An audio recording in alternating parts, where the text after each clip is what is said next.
Hello.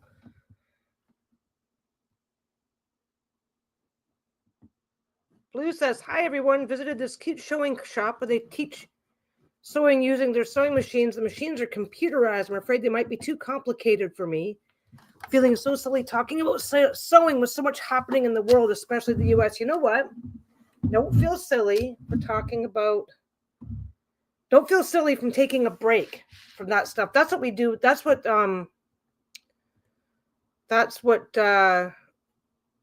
Lisa's Facebook group is all about too. It's like, this is where you go, Lisa's channel and Facebook group is, there's plenty of ways where you can marinate yourself in everything that's going on in the world, and you need a break from it. Like, I mean, when I don't have the camera going here, I'm marinating in the same shit too, right? So this is where we're coming to get a break from that stuff, and we're more than entitled to take a break from that stuff. I'm still setting up. I got distracted, so. Okay, that one's ready to go. Look at that. Nope, that's wrong. That's wrong. We don't duplicate. Just a second. Hi, Cece. Hi, Tammy. Hi, Moira. Hi, everybody. I got to do this over again. I'm doing something different today. Well, not different. I already said this was coming up. I'm going to be making some tote bags. And I have to decide. Okay, I got to turn that. I turned the wrong camera on. That one. There we go. There we go. Now I got to double check the audio. Getting set up for this sort. Getting set up for filming isn't that hard. You just got to remember to do it the right way. There we go. One there. One there. That was creepy. Look. Yeah, it's a nice short getaway. That's what I do here too, right? Like, I mean, I'm trolling the news just as much as everybody else. I probably read the news more than anybody else. But if that's all you do, you'll make yourself nuts. You will. I don't know what the politically correct term is these days, but you will not be a happy person. Which camera is that? That's the one. That's what I do. Look at this. Look. It's not black. Creepy again. I'm still being creepy? My God. There. That's better. That's better. Now we still got me twice, but we got two different angles.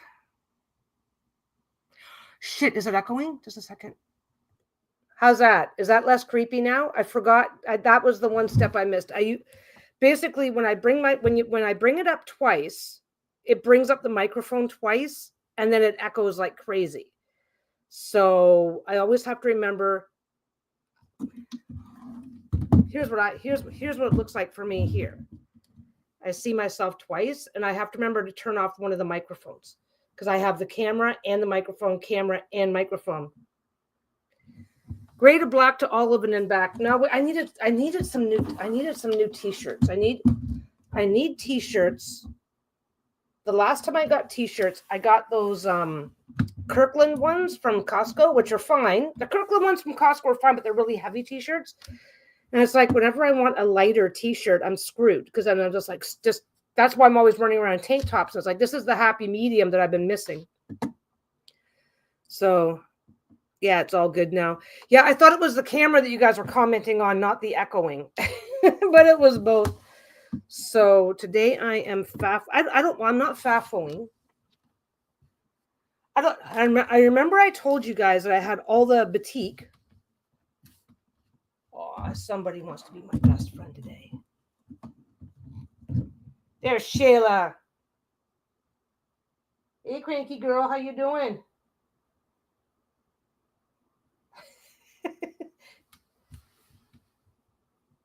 Yeah, I'll walk you by.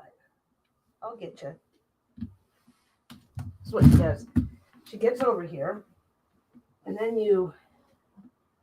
she gets over near you, and then you notice her, and then she wiggles at you, and then it's your job to reach down and scratch her butt, and she will either take a butt scratch, or she will roll over and you can get her tummy. She's kind of funny. She loves the attention. Come on. You can do it. Or you can't. Fucking camera. No pink. I am allergic to pink. Pink is not going to happen. Oh, come on. There we go. Man, it takes its time. No pink. I'm allergic to pink.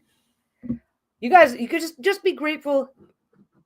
Oh yeah, it's like she's like she noticed me. She realized I was talking to her, so she wiggled her butt. You wiggle her butt, and then she'll either stay there, okay, my butt, or she'll just roll over to give you whatever side you're supposed to be scratching. And now she's not getting the attention that she wants. She's digging her hole to China. She's magically aware of when the camera's on her.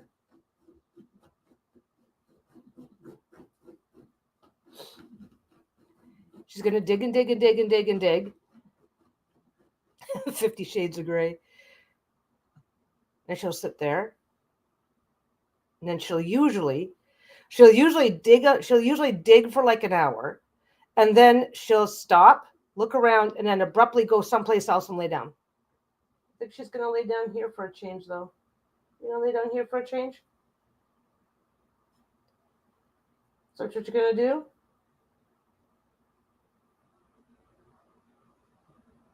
Yeah. She's going to chew on her foot now. Like, I need to chew on this foot. It's funny because she's a gorgeous dog. She is one of the prettiest dogs I've ever seen. But because of her coloring, it's nearly impossible to get a good photo of her. Okay, I got to do this. Which one is which? That one is that one. Okay. What am I doing here? Oh, no, I got the right one. Okay. I asked one of my kids to grab a gray sweater out of the closet one day. She comes back down to me after what feels like forever and says, Mom, all your sweaters again. It's the same thing with Lisa. It's like, oh, can I grab you a whatever? Like, you know, we'll be doing whatever. And she's like, I'm going to grab you a t-shirt. And I'm like, yeah, sure. And then she's like, whatever. Hey, Wandering Witch. Yeah, how is everyone? Everyone's fine. Everyone's fine. Life is amazing. I'm just hanging out, chatting. I'll show you guys what I'm doing. I'll get it over here. Did I cut one or two? Did I get them both? I got them both. I'm going to be making a tote bag. A little one. Here. This is how bad it is. This is how bad it is with my batik. This one's not even unwrapped yet. So I'm using batik. These are going to go into the shop. I haven't 100. Yeah, my closet is 95% black, has been for 40 plus. We just decided to get me some color for a change. So batik this is still 100% cotton, okay? Maybe I should switch cameras, get it in front of a better camera for a second. Batik is still 100% cotton, only it's, let me see if I can get one of these off. Yeah, I don't think you guys are even going to be able to see it from your angle. When you get in there, see how fine that little thread is? Yeah, now I've got no black to put it against, so you guys can't see that. It's super, super fine, okay? It's a much finer weave, so it's a little thinner. But for some reason, the way that batik is put together, it's a lot less stretchy than cotton. Cotton is, okay, these are both cotton. They're both 100% cotton. Yeah, see, you can see it on this one. See how much heavier that looks? See how much heavier that looks? And batik I just cut it, so I'm not going to get any intentional fraying, but let me just pull another piece up. So that's the fraying on batik.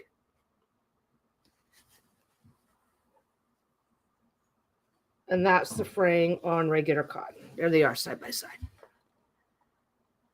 So batik is, for the most part, batik is just as strong as regular cotton. It's a lot finer it's got, like, you know, it's not like you can see it's such a fine weave. You can't even really see the pattern of the weave until you get super close.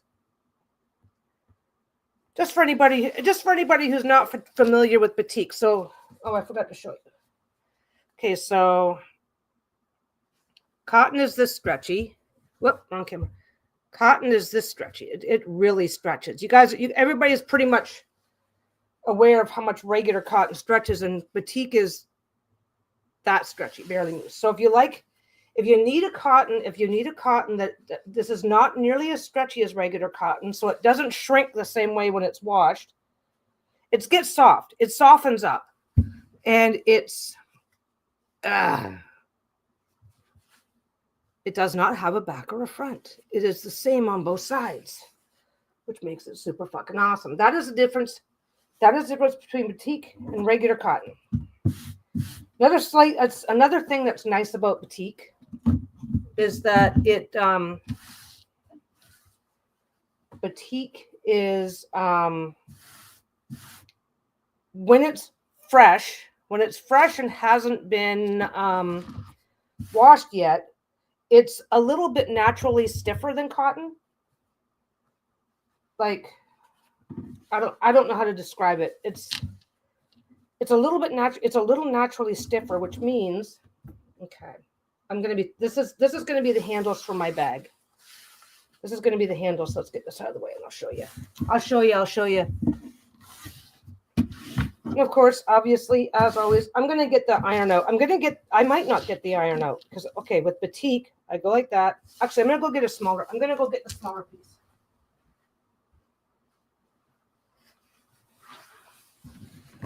This is kind of faffling today because when I said I wanted to make tote bags, I'm making these for the shop. And when I said I wanted to make tote bags for the shop, Lisa said that a more versatile tote bag will have longer handles versus the short handles. This is about what the handles were going to be.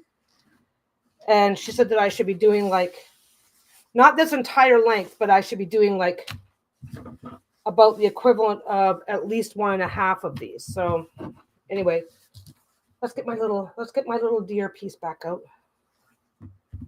See if I can show you guys this. Okay, so batik, I'm gonna make the handle. By the way, I'm still faffling. I have not decided whether I want long or short handles yet. So until I make that decision, I can dick around and do whatever. So there you go. That's folded, right? And see how it's still holding the fold?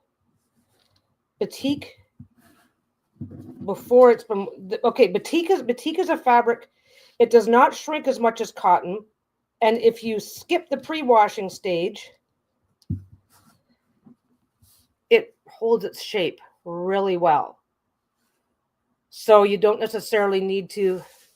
Yeah, longer handles are nice when you have a thick coat on, like we are wearing in Chicago right now. I'm wondering if I should I can do this one of two ways, and I'm gonna faffle this a particular way, and we'll see. So when you're doing batik, it's a little stiffer. Basically, there's a type of wax. You'll never feel it. It's not really there. But there's a type of wax that's used in making batik, which makes this a little bit stiffer initially. Once it's washed, it comes right off and it doesn't muck up your machines. But now look at this. I'm going to do the exact same thing here. I'm going to fold that. It's a piece of scrap. I pulled it. I'm not agonizing about making it perfect, but I'm going to fold that. Okay, that's fine. Then I'm going to fold it again. Press it, finger press it. I'm going to do it about the same as I did for the batik, right? Now watch this one go perfectly. No, batik, B-A-T-I-K. This is called. I used to hear it called batik or batik. It's actually pronounced batik, which I didn't know, but now I do, so I say it properly. But it's batik. So now this one does that. The folds are still there, but it's going to be a lot more fiddly to hold. It's going to be even without taking it to the iron and ironing it down. It's going to be a lot more fiddly to hold that. It still holds like that, but I don't know how to describe it. It is a lot more fiddly and it pops out of place a lot easier. But if you shift it around, where is this one? Let me see. How much do you want to bet? This is the day that everything's going to go perfectly, and it's not going to show up the same way. Oh, Yeah, now that it's been sitting out for a few minutes, this one's relaxing much more obviously than this one is. Let's just take them and see.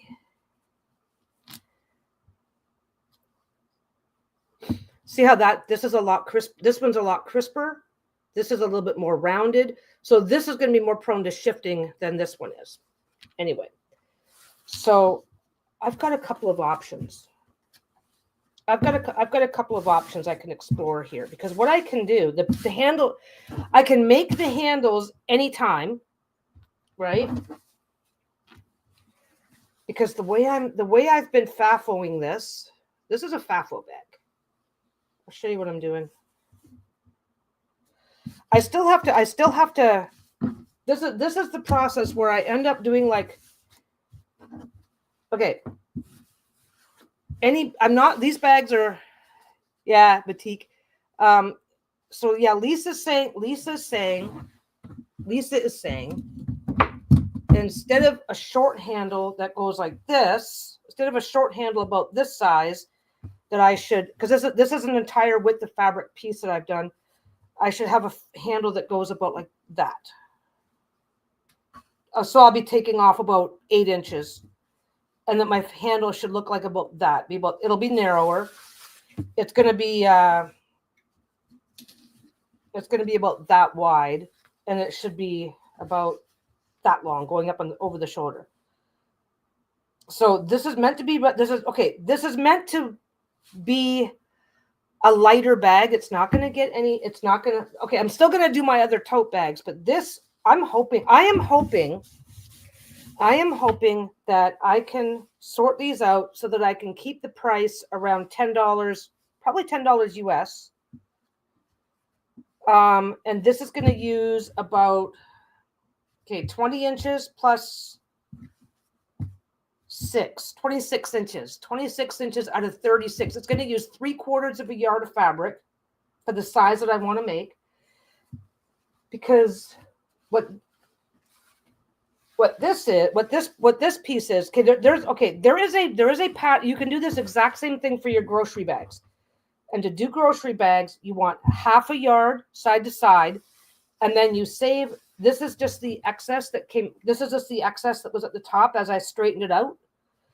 So then you save this excess and make your short handles out of it. And then you have a grocery bag, right? But if I make it a little bit bigger and put in, if I make it the extra 2 inches wider, so 20, if I cut this at 20 or 21. I'm still thinking out loud. Yeah, so I cut this at 20 inches. This is 20 inches wide by 20 and a half inches tall. And I cut 2 3-inch strips. So I cut 2 3-inch strips and then a 20-inch piece. I still have to take I still have to take these pieces off. I still have to take these pieces off the ends to let me see what I got here. Batik, the ends of the fabric. Okay, when you have a piece of fabric, when you have a piece of regular fabric. Is that going to have it? Of course not. I don't. Oh, there's a piece with it on there. Okay. Piece of regular cotton has this white at the edge. That's the selvage, right? Batik does not have selvage. Batik does not have selvage, but the top and bottom edges are usually uneven to a certain degree. So you always have to trim off a little bit of the top anyway. Even though visually there's no difference, you still have to trim it as if you've got selvage. You got to take off about 1/4 to a half. Well, usually about a half. How big is this piece? Yeah, 3/4 of an inch. So you do got to take a little bit off the top and bottom. So when you do that, you straighten up your bag. Okay, I'm done babbling. I am still at the FAFO stage, so I haven't 100% decided what I'm doing yet. But the handles don't go on until last.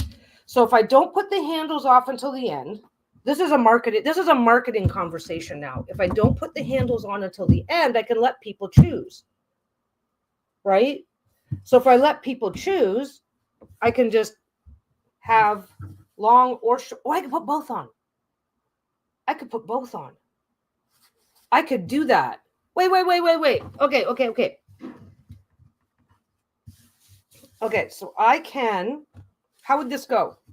Somebody needs to know some shit because I'm just faffling today. So if I put the longer piece on, let me get this camera back down here. You guys are literally helping me design something, so you better be paying attention. Okay, so I do this. I use the longer handle here. Now, would the short handle go inside? Or would I line like would everything line up together and the short is overlapping the long? Or would the long be just outside and the short be just inside? That way, because that way it can do double duty. It can be a short and or long. People do that all the time, right? How would that work? I need a quick vote. Would having two sets of handles be better? Or should I just pick one? The amount of work to me doesn't really change. The cost would not change. I would still be able to, I want to sell these in the shop. Yeah, I would want to sell these in the shop. But this here, and I can always cut extra if it matters. But as long as this piece here is a minimum, this is like 2.5 inches. And even if it's not,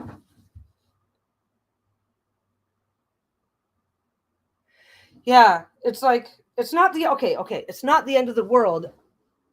Just a second. Nose blowing time. Be right back.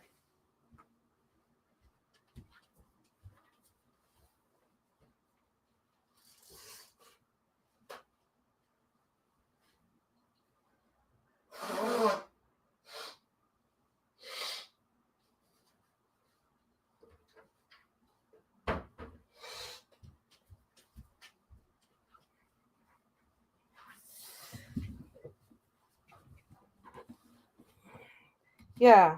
Okay. It's not the end of the world to me one way or the other.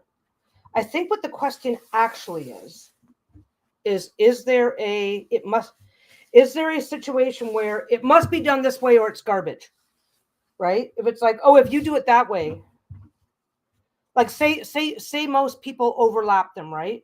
And so it's like, oh, if you put them side by side, nobody will buy this. They'll think it's shit. That's more the question. Would people care as long as the handles are well placed and work? Would people care about their placement compared to each other? Does that make sense? Yeah, I would guess that the shorter handle goes to the, okay, something else to keep in mind too. The handles. I'm putting these big long things out there, right?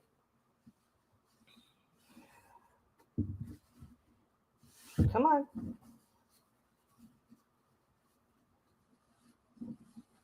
Oh my God, I'm trying to be fast and it's just not working that way. Okay. Get this.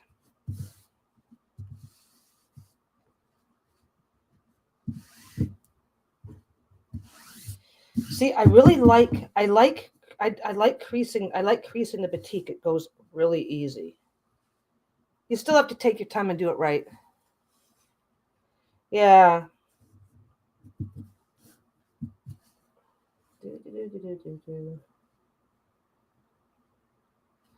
I will say, sometimes even after you make your crease, it's bitch to see. I think I either need stronger light bulbs or I need to clean my. I either need to clean. It's like a chandelier type light up there, and I can see from here that it's covered in dust. So I either need to clean it or put in brighter bulbs.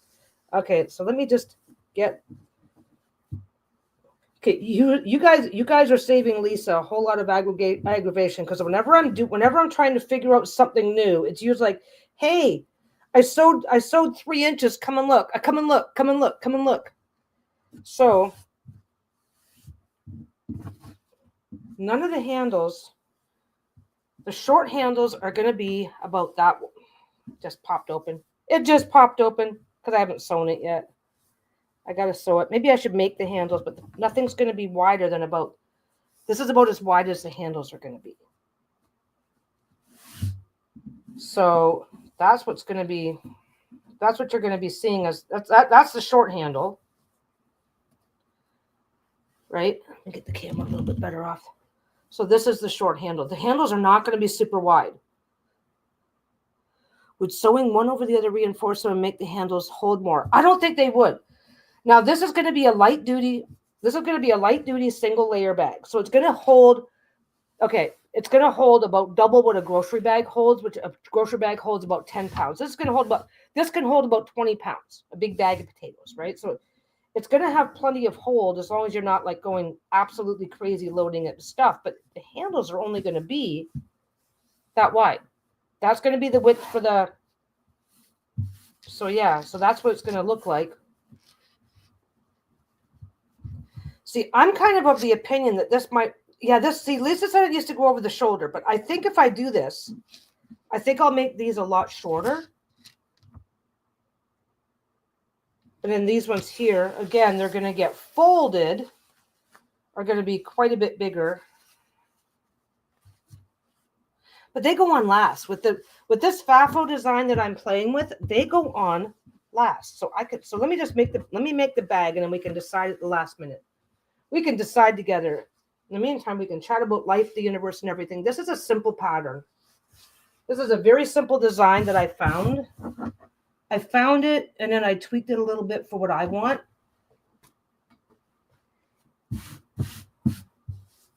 The really cool thing, by the way, about working with batik, which I really like, is that unless the material itself is, okay, with this bag that I'm making, let's say it right. Because the bag is intended to be opened and stuff a bunch of things in it, unless this material is really, unless this material that, yeah, the bags don't drag on the ground. Yeah, so it's definitely going to have shorter handles here.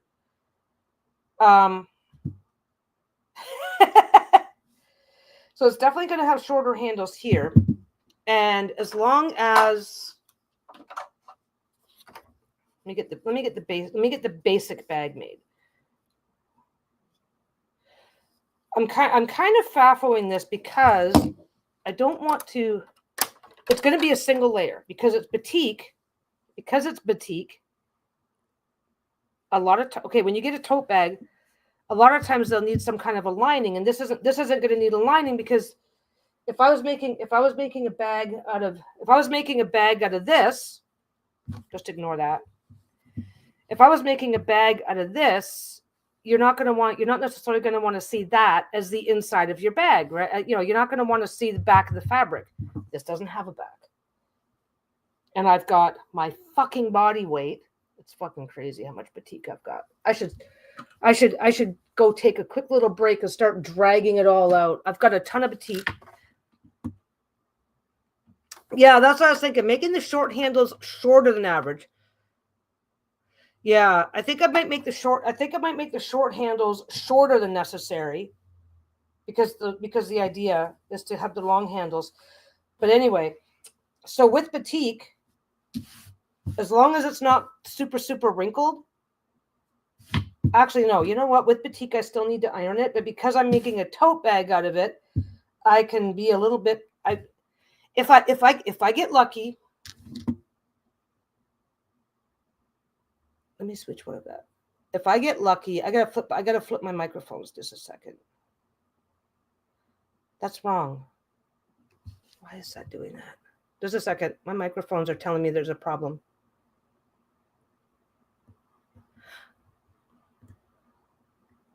There we go. Now it's not a problem. It's just a message. It's just a message that pops up, but I have two screen. I basically have two tabs. And the one tab is telling me that the microphone is muted because that tab has the microphone muted. This tab does not have the microphone muted. Okay, so anyway. By the way, how is everybody today? I am like doing the FAFO thing. Now I have to pick it. Now I have to pick. See, look though, there's pink. There's pink. So you guys can be happy. Pink dots. Let's use pink. Oh shit. You guys jinxed me. Now I'm using pink.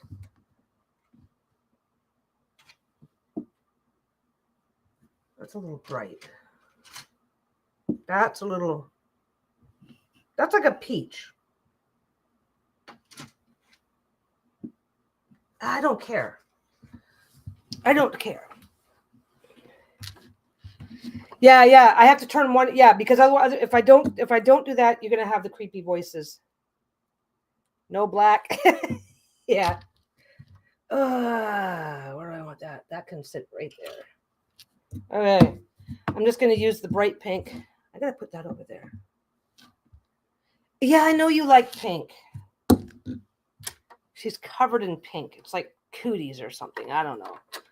It's like girl cooties. Ew. Okay. So yeah, you guys are probably going to be. Oh, I'll try. Okay, if there's kids around, let me know. I will try not to be completely horrible for your kids. I am bad for that. I am bad for the swears. I am sorry, kids. Don't swear just because I'm doing it.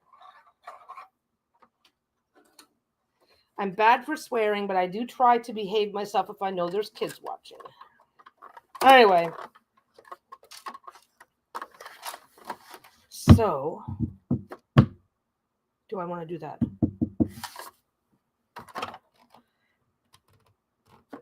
La la la la la. Actually, I don't need that either. I'm thinking about what I need. Okay. The bag itself, super easy. Here's the top of the bag. Here's the top of the bag. Start from the bottom of the bag. Now, this is a really cool thing I found.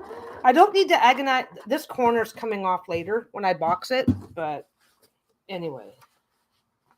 I'm doing a narrow seam up this way.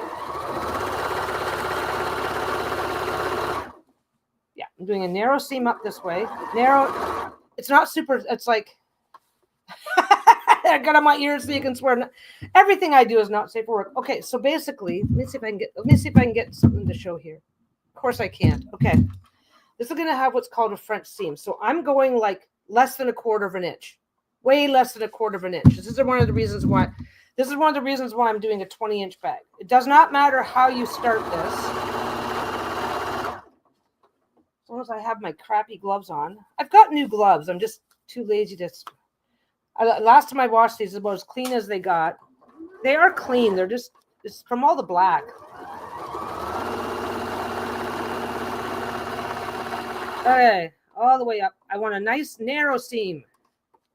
I do not know why I don't need to go 100% to the edge, but it's not going to hurt anything. Okay. That's going to hurt everything if I let it suck in the corner. I let it suck in the corner. There we go. Okay. Nice and narrow.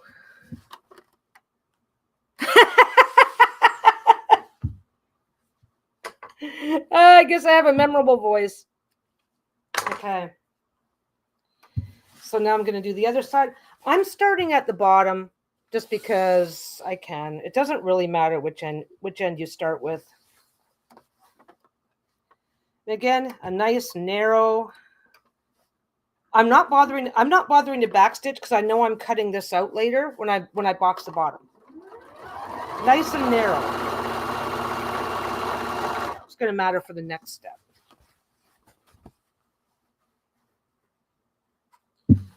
You don't need, okay, you can pin it if you want, but you don't need to. What's the day? Today's Thursday. I have to think about what day it is. I haven't been doing a lot this week. My shoulders have been bothering me. Not a big deal. I'm a side sleeper. We just figured this out and we just fixed it. I'm a side sleeper and my shoulders bother me a lot. So what does it turn out? What does that end up meaning? That means that the fact that I have been sleeping on too hard of a mattress has been fucking me up. Okay, so mind the earthquake there. So we went ahead and got, so this is really simple. Now, if you're not confident or if you're not sure, this is a FAFO bag. It's very unlikely that it's going into the shop because before I can put it in the shop, before I can put this into the shop, Oh, bursitis and tendonitis. Yeah, well, if you're a side sleeper, get a softer mattress so that you're not adding to pressure points. I've been having basically, okay, so I'm just going to poke out those corners. I hurt my shoulder, God, about a year ago now, right? And it was definitely like, I don't know what I did, but it was sore. So I've been like, oh, it'll get better, it'll get better, it'll get better, it'll get better. And it got better. But then at a certain point, it just stopped getting better and then started getting worse. And I was starting to whine about that shit, right? And then we realized that what I'm doing, because I'm dumb, is I'm sleeping on a hard enough mattress, and I tend to sleep on my side a lot, that sleeping on my side has been so painful I couldn't lay on my shoulder. I definitely am a side sleeper. Well, we just went and we just got delivered last night. We got delivered a 3-inch, was it 3-inch, 2.5-inch, 3-inch piece of memory foam. Well, Lisa can tell you where we got it. And I have the mattress. I have a mattress, then I have one of those toppers that you put on. And I put the memory foam on top of the mattress, but under the topper. And this is the first time in weeks that I've woken up. I mean, my shoulders are usually stiff for a while, first thing in the morning. This is the first time in weeks. So I am I'm over here fucking around. So basically what happened was I hurt my shoulder. And because my shoulder was hurt, I was laying on the other side constantly. So the other shoulder started to hurt. It's like, well, I get it. I'm sleeping exclusively on the one side now. I'm getting sensitive. All I'm doing right now is I just turn the bag. I flip the bag inside out. This is hard to tell when you're working on batik, right? I took that seam, I flipped the bag inside out, and it's now to the inside. But I'm not done yet, because this is the inside. So if you were, okay, let's see. Okay, so if you were working with a piece of regular cotton, if you decide that you like this and you have some cotton and you want to try this, what you're going to do is you're going to put them like this. You're going to fold it as if you're going to fold this as if you're doing a regular bag, and then you're going to do the narrowest hem. You're going to do the narrowest seam hem. You're going to do the narrowest seam that you're comfortable doing. The narrowest.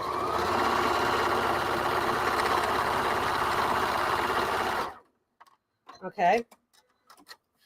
So you're going to do the narrowest seam that you're comfortable doing, because then, please tell me I did this right. Then you're going to flip this inside out. Okay. You're going to flip this inside out. So this is backwards. Yeah. So basically, back to my story. So basically, my shoulder. So basically, the one shoulder, it was like a rotator cuff type injury. It wasn't bad, but it wasn't fun, right? So anything that you do that's a rotator cuff injury, tendonitis and bursitis can have the same problem. They take a long time to get better, and at the same time, I'm a side sleeper. I'm sleeping on the opposite side, so I'm just persistently irritating the other shoulder, right? No big deal. I get up and I shake it off. But what we realized is that my mattress is too hard for that. My mattress is too firm for that. So now I've flipped this inside out. The seam is now to the inside, right? This is the reason why you're going to make it a narrow seam. So you're flipping everything to the inside. You're going to take your time.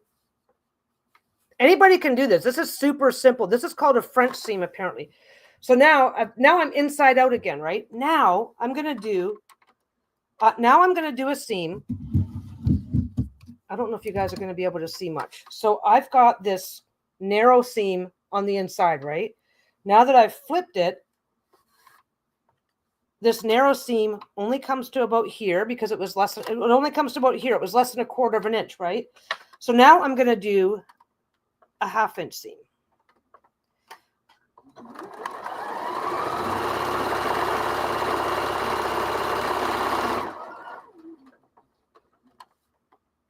I should be backstitching because I should be backstitching at the open end, because I need to be able to flip it back. And now when you flip it back, you've got a completely enclosed seam. Now you've got a completely enclosed seam, and it's closed on the inside as well. See that? So we back folded it. Hi, Sandra. Hi, Alyssa. So we back folded it. It's been back folded so that that original seam is now back onto the outside. Now, don't forget, guys, I used scrap. So there will be a little bit of, if you've got scrap and you want to try this, there's going to be a little bit of fraying sticking out. No big deal. The batik isn't scrap, so I'm not going to have the same, come on you. I'm not going to have the same problem with the batik, but if you do decide that you're going to use scrap, just expect it. But now it's completely enclosed on the inside and the outside, which means if I wash this, it's not going to fray. And of course, we know that's one of my priorities is always to cover up the seams. Yeah, this little scrap sample piece that I'm showing you is this scrap sample piece that I'm showing you is going to have a lot of fraying on it just because it is scrap. I usually check my scrap and stuff here. So that's the seam. That's a French seam, and that's what I'm doing. This is why. Okay, so I flipped it. This is technically the inside. Like I said, on batik, it's not going to be as easy to spot, right? Yeah, it's super cool. But you got to make sure. So your first seam is narrow as you can comfortably. Okay, not so narrow that it's going to fray out. I guess it really wouldn't matter at that point. But you want your inside seam to be narrow so that when you come back and do the when I come back for this, I need to make sure that when I come down here, I'm catching everything. Because once I'm done, I flip it back. And this is actually the outside. So I want to make sure that it's narrow enough that this fabric isn't going to be poking through that seam.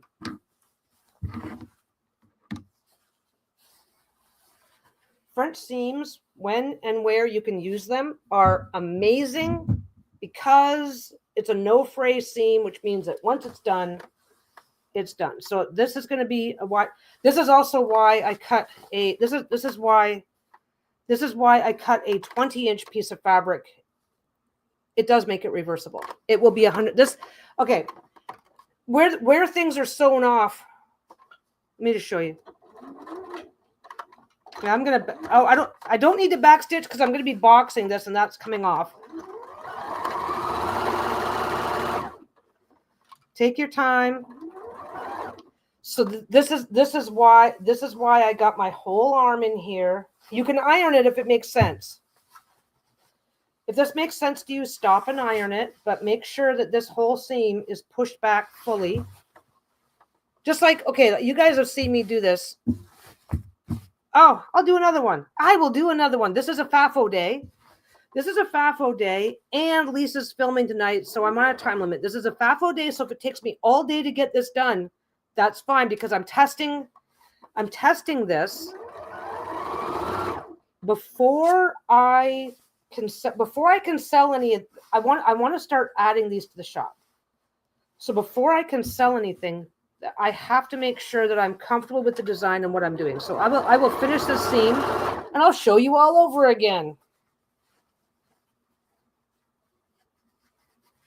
So I'm just taking advantage of having this giant opening. And batik. This is why I realized that I've been wanting to do some sort of a light duty tote for years now. And then when I realized I've got all this batik I'm not using.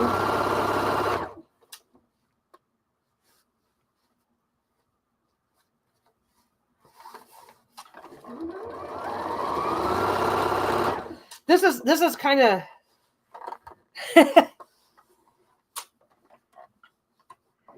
I'll do it again. Don't worry.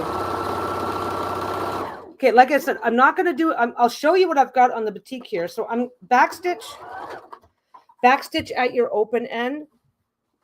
If you're gonna try this, backstitch at your open end, because sooner or later you're going to be coming back here and folding it down to do your thing, right? So this batik is the exact same thing on inside and outside. So I'm going to set this. Oh, you know what? I'm going to sew the second side. Unless somebody who wants to see this has got to go. I'll sew the second side and then I'll do it again on a piece of scrap. You know what? I'll I'll even see if I have a better piece of something laying around that I'm not gonna. I don't want to. When I'm stopping to have to do all the. Number one rule: if you're doing something new for the first time, take your time. I've got other stuff that I can do super quick, and that's fine. Now, this is just me being too lazy to iron. So if you like this and you're doing it for yourself, for anything, and if you like this and want to do it for yourself, and you're like, but then don't be afraid to iron. But batik takes its crease really well. Hi, Linda. Batik holds a crease real. Batik. Oh my God! I'm just gonna say it. B-A-T-I-K. Batik, or batik for those of you who don't give a shit. Did you guys hear the news that apparently Joann has gone bankrupt twice? They went bankrupt last year and got into a debt consolidation, some type of an agreement, and climbed their way out of bankruptcy, and it didn't work, so they're bankrupt all over again. Okay, so do backstitch a little bit at the top. So now we've got that. And now, like I said, this is the inside of the bag. So we pull it back again. No seam. What do I have over there? I got stuff. What do I got? Oh, here we go. I got plenty of black. I got a big piece of black right here. There's a little tiny bit of thread, right? But that's the bottom. This is the bottom corner, and I'm cutting off. Yeah, Joann went bankrupt. So we're just going to set that over there for now. This bag is like half done. This is part of the reason why I'm so excited about this. So here's what we're going to, I'm going to do a sample piece from scratch because I need to practice. I need to practice because the last thing I want to do is go, oh, I've got it. Boom, boom, boom, boom, boom. Throw together a whole bunch of bags and find out I fucked them up. I've got it. If you want to sell something, if you're making something and you think you want to sell it, then your first priority is to make sure that you've got a design that you're comfortable with. So I'm going to square this off to get rid of all that fraying.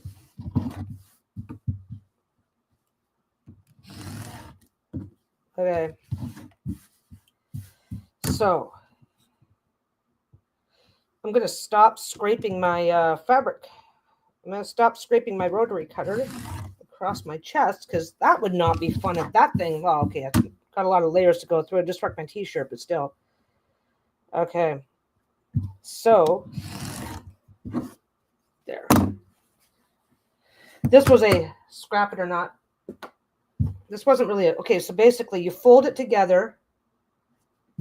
You fold it together and find out that one of your lines isn't very straight. So you just clean that up. There we go. Okay. So you take this. Okay. Take this. You get it over there. Come on. Be convenient. I get up. Well, apparently they're okay. I read two things. People are talking every time I turn around and see something related to crafting on the internet. Oh, okay. Joann, they went bankrupt last year. They did some sort of a debt consolidation thing, but they're already bankrupt. They're already filing for bankruptcy again. Now, apparently this is part of another deal and they're going to close like 6 stores, but I don't know how this is going to work. Okay. So French seam. So now I'm taking my thing. I do a small and large businesses like Joann. If they adapt fast enough and change how they function, they'll go bankrupt. I think you mean if they don't adapt? Yeah, if they don't adapt, they're going to go bankrupt again. There's a few problems that I can see because I'm pretty sure it almost happened. Well, I don't want to talk about basically during COVID, everybody was at home sewing their little hearts out, making masks, making this, making that, learning how to quilt, learning how to do this. Tons of online businesses popped up. And now that we're back to normal, people aren't doing that anymore. So, okay. So French seam, what we're going to do here, let's get into some slightly better lighting. Nope. Okay, I'm going to do I'm folding it together the way I want it to look. This is how I want it to look when it's done, right? So I fold it together, wrong sides together, okay? And I'm going to put the narrowest possible seam that I'm comfortable putting in. So I'm going at about, I mean, if you can get away with 1/8 of an inch and still, you have to be able to catch everything, right? If you can get a little, if you can get under 1/4 of an inch, you're fine.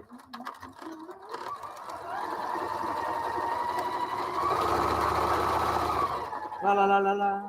Da, da, da, da. Now, this particular machine likes to suck in the corners, so I may find myself doing this design. This is going to be a bit of a mess. This corner is going to be a mess. Okay, so I've got a really narrow seam here. See that?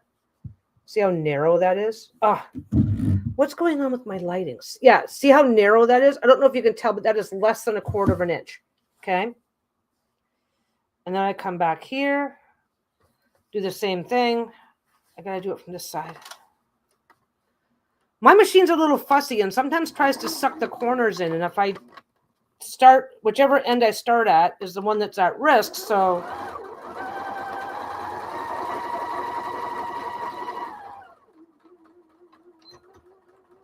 okay.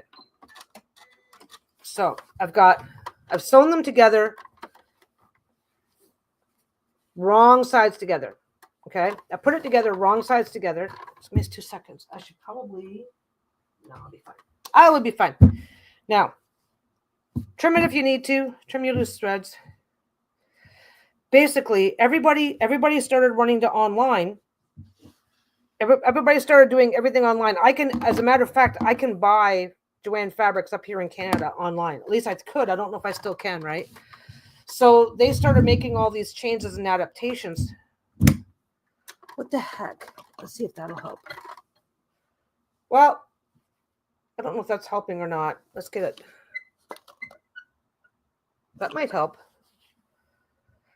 There we go. That's a little bit. Okay, so I've got that, right? So now you take it. This is where you feel like you're doing something wrong.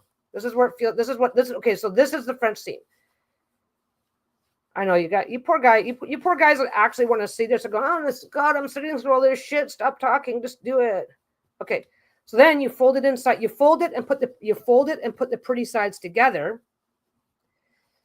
And now you've got that. So now you're going to come back and you've got your less than 1/4 of an inch seam, right? And now you're going to throw this on here. And you're going to do like 1/2 inch. You're going to do a 1/2 inch seam all the way up.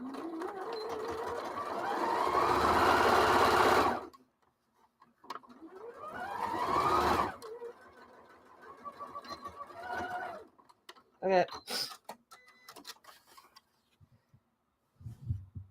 So now I've got a seam on this side. I'm going to do the same thing over here.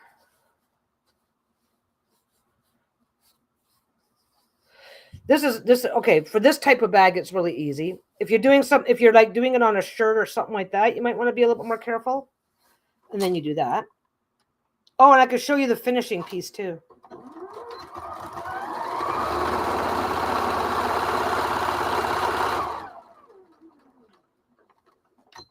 Oh, I can't because this is. So then it tried to suck in this corner. Okay, so now I've sewn the inside, I've sewn the outside, and now when I flip it back to the front again, I've buried the seam. Yeah, it'll work for anything. It'll work for anything that you want to do it on. So this type of a seam when you're going up and down the edges looks like that. And now the seam is completely hidden. The seam is completely hidden. Now if as a tote bag, you're going to have it's slightly wider, right? As a tote bag, you're going to have a slightly wider piece here. And if it really matters, you can then come down. I'm not going to be able to, well, I might be able to do the whole thing. So you've completely hidden the seam. I still ended up with some fraying fabric. But the trick here is that your first seam has to be narrow enough. Now, if you're going to do if you're going to do this as a 1 inch or something like that, so you can do that. And then once everything's done, don't forget, in order to finish this, I'm going to be turning this in. I'm going to be turning this in and folding it over once. Right? And then sewing all the way around the top. So when this is done, there will not be a single the lighting is sucky, isn't it? When this is done, there's not going to be a single visible seam on this, which means that I can wash it. Because it's basically a double seam. But it's basically a double seam. You start with it like that. You start with it exactly the way you want it to look like when it's finished. Do a narrow seam, as narrow as you need to make sure that when you flip it and then add the second seam, that it's going to completely, you want that first seam completely encased, right? Now you want to make sure there's enough seam, because if you do it too narrow, this could pop out, and then you're going to lose that effect. But yeah, and then depending on what you're doing, I'm going to carve this up a little bit. Okay. I'm going to carve this up just a tiny bit. I found out about this because it's actually something that they use in shirts. So I'm just going to take this off and then take that off. Okay. So let's say that you've attached two pieces of fabric. Together. I don't know what the hell is going on with the lighting in this house. Okay. So you attach two pieces. You've used this method. You haven't, instead of doing a bag, you've just attached two pieces of fabric together, right? Then you take this, and ideally you would iron it to get it nice and smooth, right? Ideally you would iron it to get it nice and smooth. And I'm trying to remember from memory, because you would ideally do this to get it nice and smooth. You would go down, stitch in the ditch.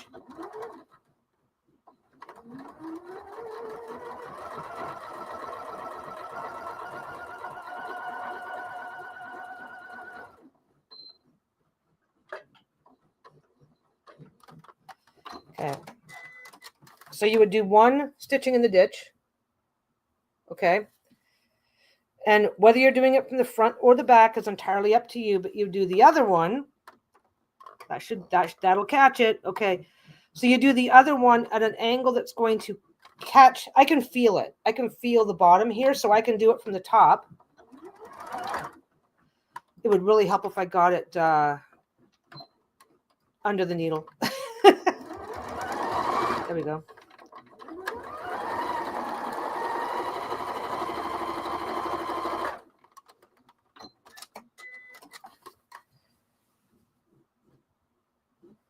Yeah, it slipped there. It slipped there because this is why I don't do. Okay, so basically you've done the double seam, right? And now you've tacked it down so it's not going anywhere. And you just double stitch it on the top to hold it in place. Obviously, if you're familiar with doing clothing, you do a better thing, but that's how you can finish it, so that you're not having this big floppy seam, because it's kind of big. You know, you've got this big piece flopping around on the inside now, which isn't going to hurt. It's not going to hurt what I want to do with it. It's not going to make a difference for what I want to do. But if you use this on, this is actually for clothing. So that's how you would finish it. And if you take a look at take a look at your jeans, the inside seam of your jeans and stuff like that, and you'll see. So you can either just go in the ditch, or just go beside the ditch and then put another one. A lot of people use double needles for this, by the way. So there you go. That's how you do a French seam. And I'm not finishing the seam, but that's what I'm doing for my tote bags. That's how I'm doing my tote bags. I'm using an unfinished French seam, because I don't sew clothes, but apparently if you can translate it into a tote bag, I'm happy to do it. But anyway, now this gets really easy. Okay, so this is pretty much done. Now, I've got to remember to do this right. I did it wrong the last time. I want all the closed seams to be on the outside, right? So I tuck this in neatly. Tuck this in neatly. So what else is new and exciting for you guys? This is kind of exciting for me. I don't think, okay, 3 inches by 3 inches is going to make a fairly wide bottom bag. It's actually a fairly wide bag to begin with. How wide is it? It's going to be fairly wide and not necessarily as tall. Oh, that's not bad. So far we're not doing that. Okay, so I got to do the bottoms. I got to take out the bottoms. So same thing. Same French seam. Same bastardized French seam all over again. So make sure that these are nicely like that. 3 inches by 3 inches will give me a 6-inch bottom when it's fully expanded. Maybe I just want to go 2.5 by 2.5. That's a 5 inch. Okay.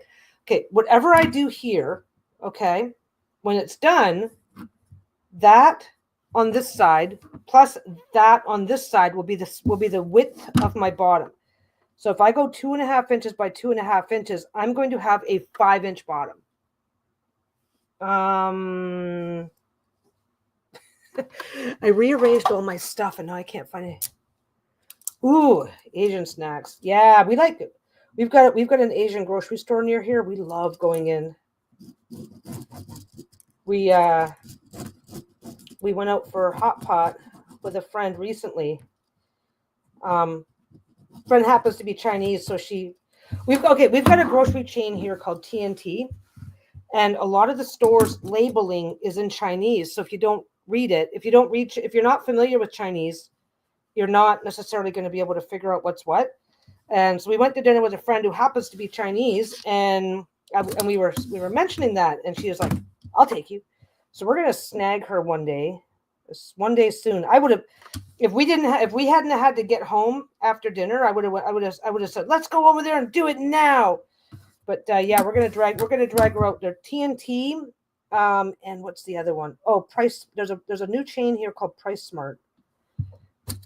Drag her out and get some Chinese snacks. Our son actually reads and writes in Chinese. He speaks. John's actually pretty good with Mandarin.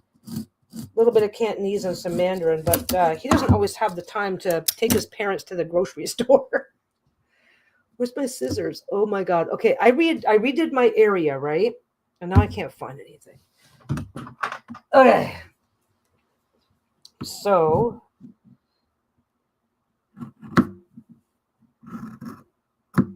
I know a lot of people use their rotary cutters to do this, but if you slip, you're starting over, and I don't like doing that. So I always use scissors for cutting these. Now, because I'm doing the same double seam thing, here, right? So I'm starting off with 2.5 inches on each side, but I'm probably going to end up with it being about 3 inches or more by the time I'm done, because I've got to give up a little bit for the first seam and then give up a little bit for the second seam. Okay.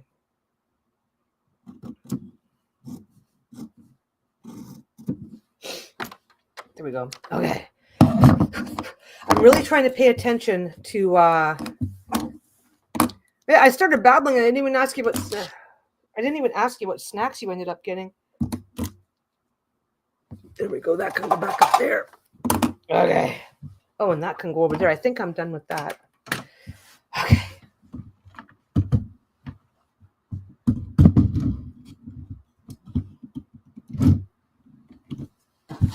I am making a tote bag, and I am making it to be seamless. Like all the seams are covered. I'm making it to be seamless, and I'm making it out of batik so that it can be a light 1-layer bag, so that you can roll it up and put it in another bag. That's the idea. That's the hope. Okay, so this is really easy. And another thing I like about batik, see that's my bottom seam. It's like super visible and obvious, right? So I just line up, don't line up the tip of the seam, line up where the bottom sewing line is with that crease. Line those up, and it's the exact same thing. Do a narrow. This might be a little. This one here might be a little bit wider. Seaweed chips and shrimp chips. I'm not fond of this. I'm not fond of seaweed chips, but I do like the shrimp ones. They're nice. So I'm still trying to keep it. I'm still trying to keep it a 1/4 inch or less, but I'm okay. I'm still trying to keep this a 1/4 of an inch or less, but because this is more of an awkward seam, I'm not agonizing. I'm probably going to have quite a wide seam when I'm done. And I can feel that I just crossed. I should have done this upside down, but I'll show you in a minute.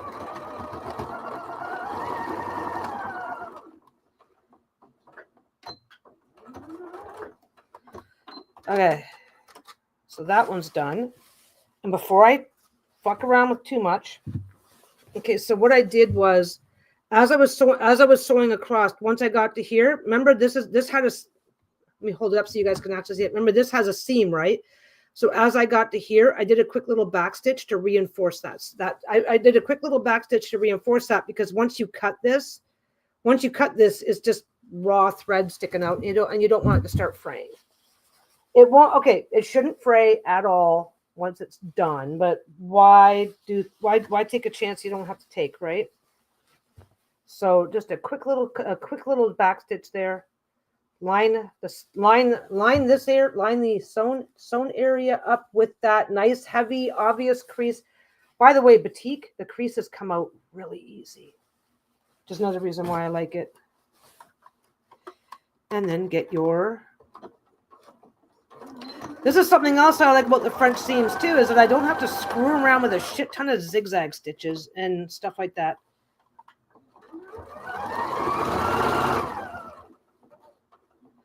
Of course, I said do the back stitch, and I didn't. I did not back stitch that section. That's okay. It's going to get buried. Okay, so now, and like I said, if you're working with a regular cotton, you'll be able to see. But with this regular cotton, we are sewing on this side first. And now we are. Ooh, Cece's going for dinner.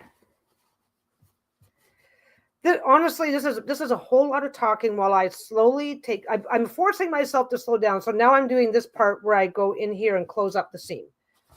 So flip the bag again. This is hard to. Okay, this is like hard to do on batik, because you got to keep track of where your inside, where your fronts and your backs and your insides and your outsides are. So now I'm doing it this way. Because it's like, well, wait a second. Because look at this. I've got this seam here. I've got this seams here. So now I feel like I fucked this seam up, right? And it's like, but no, I still have to finish the seam. This is really easy when it's a tote bag too, because one side is completely open, so you can just get your whole arm in there and don't have to dick around too much to get it sorted out. So I'm just taking the whole thing. Drop it onto the machine.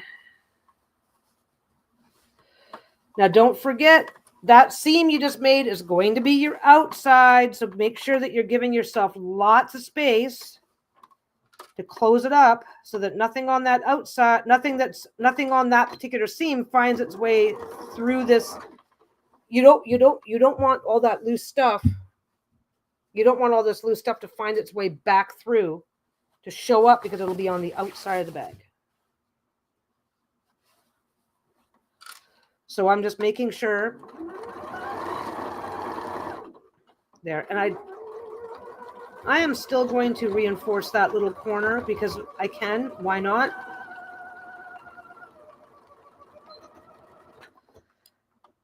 And don't forget, the beauty of a bigger project. Okay, I'm going to show you guys this. Okay. I don't know if you guys, yeah, see how this is ever so slightly folded. It's ever so slightly off. So this is going to be ever so, because this is big enough. Because this is big enough. The whole bag in general is big enough.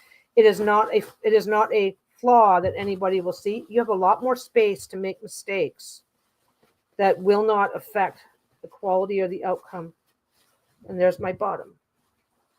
There's my bottom seam. There's my side seam. That's the bottom of the bag. Let's get the other one done. Ugh. Come on. I should have just turned the whole thing at once and I didn't. That was me. That was me.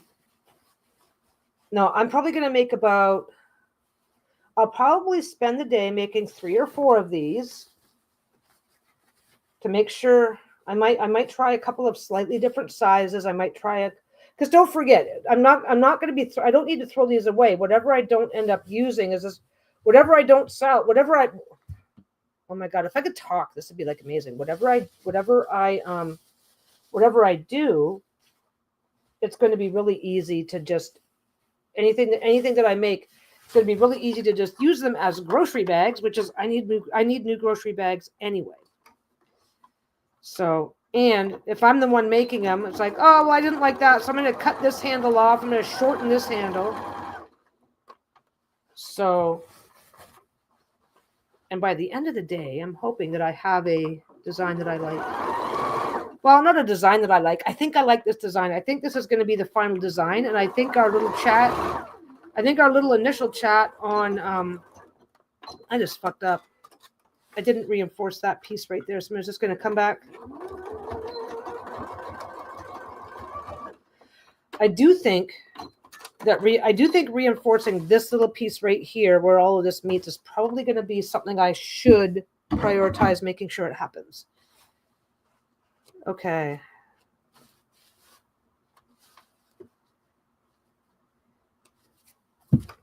Now, obviously, as the inside, but look at that. It's a big bag. It's nicely.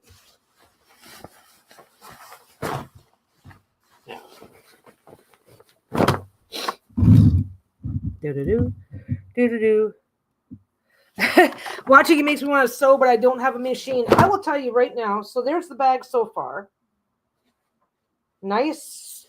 Okay, so basically, I did a 2.5. I cut a 2.5-inch thing out, right? Now that I'm done, I have a bottom that is 6.5 inches across on the bottom. So I have a 6.5-inch bottom, which isn't bad at all. Look at that.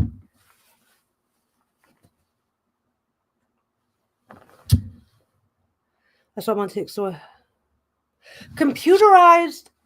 Okay. Let's take a little quick walk through because this is a computerized machine, right? Okay, so let's turn the machine off. Okay. Now, when you turn the machine on, let's see if I can do this. Let's see if I can set that there. Get that there. I'll take that off for now. I'm sacrificing my having my come on. No, I want that one then. No. Where's the one I want? Okay, I guess that's gonna have to be good enough because I don't want my head in the way. Okay. A computerized machine is really simple. They are insanely simple to start with. You turn it on and you just keep your hands back. Okay. Everything starts out with basic. So now this is already preset to go with a basic straight stitch. So if you're straight stitching, you're good. If you're mostly doing straight stitching, you are good to go. Now this one here, and a lot of machines are really intuitive this way. And don't forget, there's a guidebook, and the guidebook will walk you through everything. So now that I'm over here, I've got, this is setting number 0. It's one of these ones up here, right? This is your basic. This is how it starts. And it's also got fast buttons for doing certain stuff. Okay. So with this machine, if I want my stitches, this is not set for zigzag right now, but if I need to adjust that, I can adjust it. I can also get my camera out of the fucking way. Come on. I didn't realize it had gone out of thing. Come on, get back in focus, you little fucker. Okay. So there's always a couple of really obvious buttons. So this literally has a zigzag symbol on it. I'm on straight stitch. I can ignore that one. It's not going to do anything.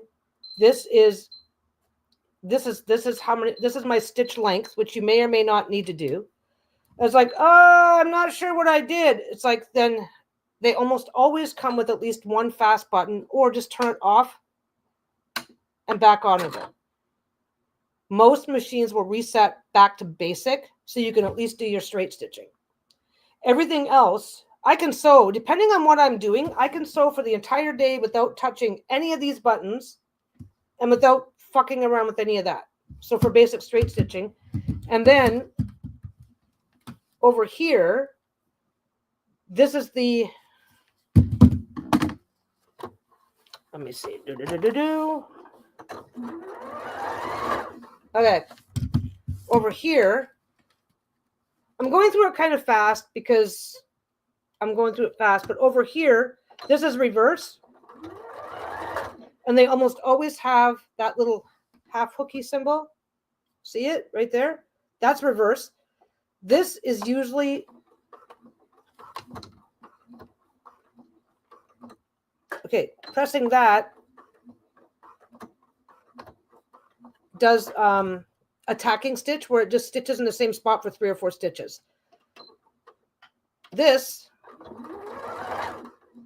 is either going to have an up down or a turtle or whatever. It lets you just advance 1 stitch at a time. Yeah, no, I mean, there was, computerized machines. Back then, the best you could get were computerized machines was you would have this special disc that you could put into your machine. Some of them had them, and that they would make them do stuff. So that basically, so your main functions, straight stitching, which if you're only worried about simple stitching, straight stitching, there's your stitch length. Okay, that takes you through the various things. Most machines, even my Singer, has a single button to bring you back to your basic thing. This is basic stitching. That's a basic buttonhole. That's basic zigzagging. The book will tell you all about it, right? So if I use that stitch, if I just click that single button, that takes me to my zigzag.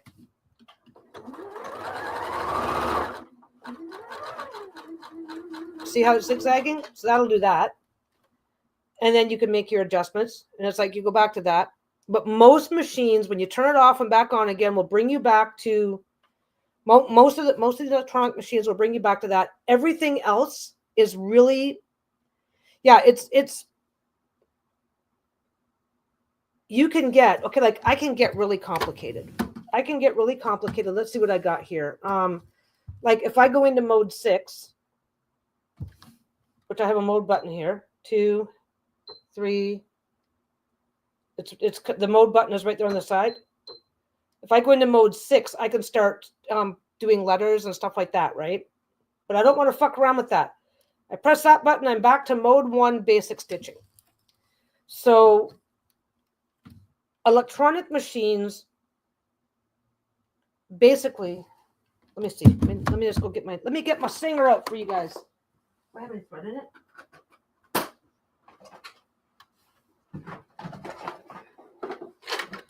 Now that my shoulder feels better, let's fuck up my back. The Singer is not plugged in. The Singer is not plugged in, but we're going to look over here. You're going to fall? You're going to fall? You're going to fall? Dare you to fall? Same thing. Throw the power on. This is going to light up with basic. It's covered in dust. Throw the power on. It's going to light up with your basic functions right here, right? Fuck around. I've got a ton of functions that I can access. Same thing, it's all right in the lid. But here, you go back that way. Just don't fall off. There we go. Actually, fuck it. I am committed. Let me see what I got here. Okay. Whew. Okay, so there's my Singer over here, right? Here's my Singer. I just plugged it in. Let me get my foot up. Let me get my little foot pedal out of the way. I'm also gonna. I have got this one, and I've got 2 of these because of when I had Rose working with me, I got a second one so that we were doing consistent stuff. So I've got the Singer Quantum Stylus, and I've got that one. This one here is like that's my workhorse because they both got the heavy duty motor, but they're really fast. I've also apparently, Hey, Marion. I also apparently still have a, I gave John my Singer Simple to give to a friend of his, and it turns out the friend changed their mind or something. So apparently he still got the Singer Simple. I should bring that one back. Okay, so we're going to do the same thing. Turn the power on. Just ignore it. Ignore it. Let it do what it's going to do. Right? We're good. So this one here, there we go. Same thing. Okay, now this one, where the fuck is it? Okay, I've got my knee lift over there. I have to remind myself where the needle up and needle down are all the fucking time, okay? Oh, and I'll show you something else. Both of these machines have it, and I'll show you in a second. Okay, so now we're looking at straight. It's set up for basic straight stitching. That's it. It's right there. Notice that this one's a quieter machine, by the way. Well, until you speed it up. Okay. They're already set up for that, right? Pardon me. We come over here. Same command, but, well, okay, slightly different set of buttons, but like press the zigzag. Basic zigzagging right there. Okay. Now this one's a little different, and that's fine. I'm on basic zigzagging, right? So I press the button that is directly under that. So I get into it. I press the button that's directly under that. That's the width. Look, it's pretty self-evident. That's the zigzag width. I can make it less or I can make it more. The button under the minus, the button under the plus. I can make my stitch length. So I can go, okay, the machine will tell you what the limits are. Yeah, it's like the machine is doing most of the work for you. The machine will tell you what the limits are. I can go down to a really narrow. It's still zigzagging, right? But it's a lot narrower. Then I can go up to 6. I hope you guys can see it, but it's a lot wider, right? I can also tell it all sorts of things. And then it's like, okay, I'm done fucking around. This one's a little different. This top one is, it's got a little oval, right? It's got the little oval, and the little oval tells you where the thread is going to line up. This one's slightly off to the side. It's the second one, gets you back to the basics. And look, this whole screen just cleared. So you're done. This one's a little easier. Well, no, it's not a little easier. This one here is a simple. So we come through, we find the design that we like, and then we just start.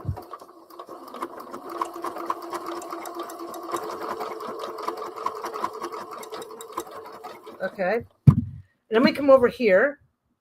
Turtle. Look, this one's got a little turtle on it. I don't know if you guys can see it because this fucking camera hates me. That's got a little turtle on it. Needle up, needle down, needle up, needle down, down, up, whatever. This, it will let me go reverse. I'm going to put it back on. Actually, this is my cutter.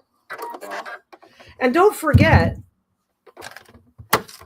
yeah, see, it made that. Yeah, where's the camera? It made that. It did the zigzag.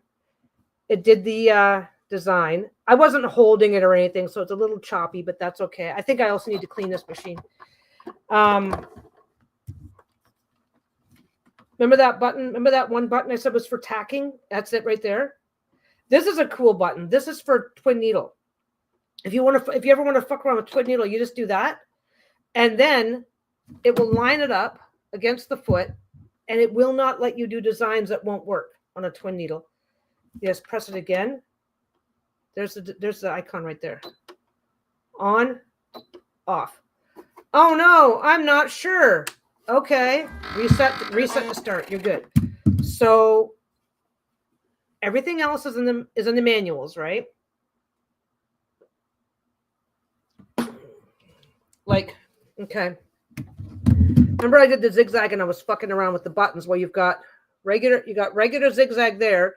Then you've got this really narrow zigzag, and then you've got this really wide zigzag. The three things that I was screwing around with while I was showing you guys.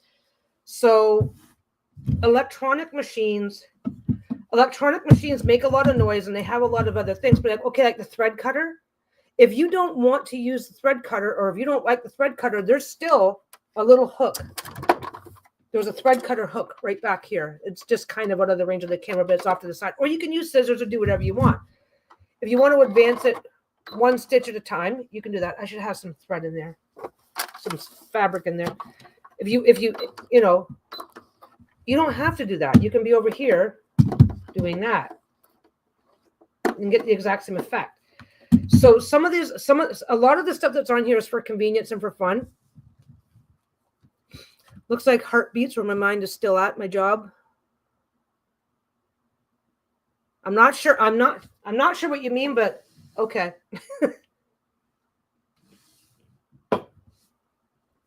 This is something else I like about the new machines. This is on this machine. I'm gonna unplug this and put it away just because it's in the way, and I don't want to end up. It's in the way, and they're on a very, very narrow. This is an excessively narrow table, and I already know that this has the same functionality. Okay, let's say that you have a mobility issue. Oh no! Oh no! What should I do? Okay, so you have a mobility issue, and you cannot use a foot pedal. I just unplugged my foot pedal. Okay.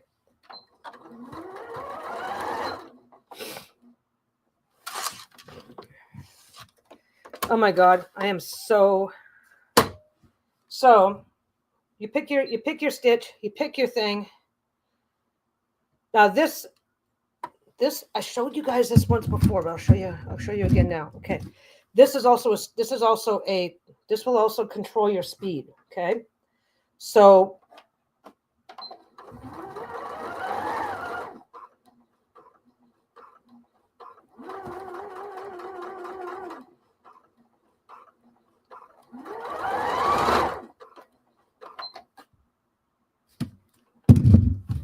Now, everything I have works fine, so I don't need that.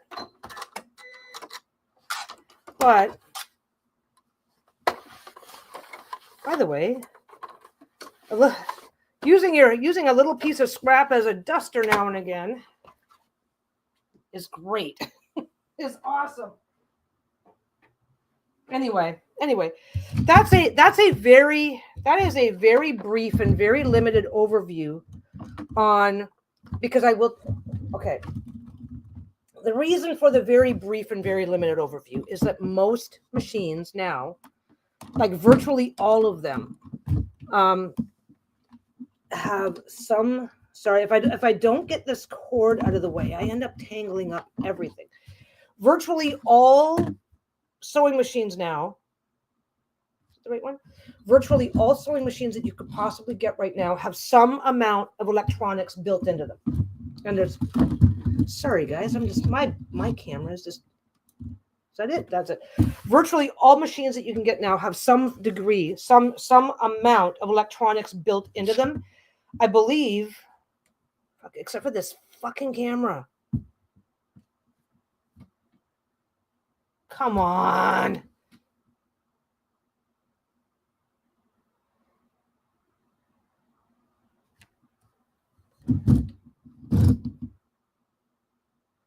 I wonder if there's something inside that's loose or something. So anyway, so this is done. This is done, and I've got, okay, so the bucket part is done. I've got two decisions to make. Now, I can, this is simple. This is just going to get fold again, right? Just enough fold in the seam, sew it all the way around, and then I'm going to have a completely seam-free bag. But now what I have to decide is, do I want to do this part first, and then I can do this part first and then add these, or I can add the, I haven't sewn this together yet. I can add these and then sew this down onto it. And I'm not sure, because I'm not sure which way I want to do it yet. I'm not sure which way I want to do it. Either way, either way, I can't do anything until I finish these into, I can't do anything until I finish these into, plug my foot back in. Now this, by the way, this little bar, it just plugs in. This is not electronic. It is 100% mechanical, and just does the same job as this, as the lifter. But I will say the basic functionality of the machine stays about the same. And then the electronics are just something you do as you have time for it. Like I said, if you're not invested in, so I've just got these fold, then fold again. And I'm going to put I haven't decided on length yet, but I'm going to put a line of stitching down near the edge. I'm going to try for about 1/8 of an inch. The really cool part about doing this, come on, get around here. I shoved my foot pedal out of the way. I can't get it. Anyway, so the thing is that basic functionality is really simple, even with the electronic machine.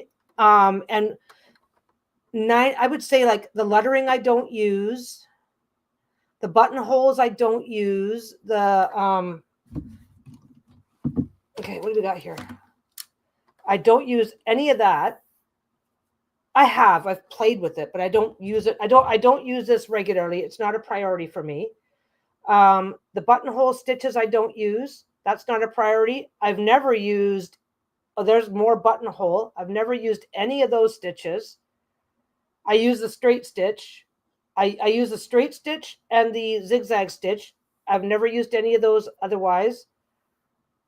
I've used those ones. I've used these two at the very end occasionally. But on this particular machine, they come out really heavy and I don't like them. There's a really nice stitch. Number 76 is a really nice stitch that I use. I've played with the other ones once in a while. These heavy stitches I don't use. That dot I don't use. All that. So the schmancy stitches, for the most part, you're only going to use if you plan, okay, if you're sewing for yourself,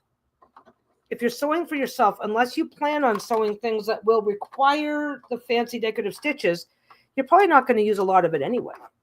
No harm, no foul, whether you do or you don't, but it's just the truth, right? Oh, you might find yourself using this. I use this occasionally. I use these buttons. I don't use the tacking stitch button. Obviously you need to find and use the reverse button for back stitching. And if you plan on using the thread, if you're using the thread cutter, you obviously have to find that button. And then whatever else you fuck around with, you need the return to base mode button. Everything else is optional. The fuck happened there? I didn't touch it. Yes, I did. Okay, that's fine. Just gonna back that up. Really cool thing. I don't know if you guys are noticing, but I am not moving my hands. Now that I've got everything going through the way I want it to do, I'm just using my fingers have become the guide. And I'm only stopping if I need to adjust the fabric. Because, even when you iron it, it's less likely. When you iron it, it's less likely to move around. If you pin it, it's even less likely to move around. But I am being lazy and not doing any of that. So I am just doing little adjustments as I go. And otherwise, I am just get 2 fingers here, and then the other 2, and then 2 more fingers back here, and it just acts like a little channel. Acts like a little guide and keeps your fabric exactly where you want it. This is a little off. My mom has a machine new in a box. Well, there you go. Well, now you can do it. And go, hey mom, let me borrow your machine. But I will say that the base functions are usually in most of them. Okay, in almost every machine I've seen, the basic functions are there, and they're relatively obvious. I got to bring this up so I can get that a little bit. Those machines still need the foot button. Yeah, well, I'm not sure what you mean. Sorry, I'm shitty at the terminologies to begin with, so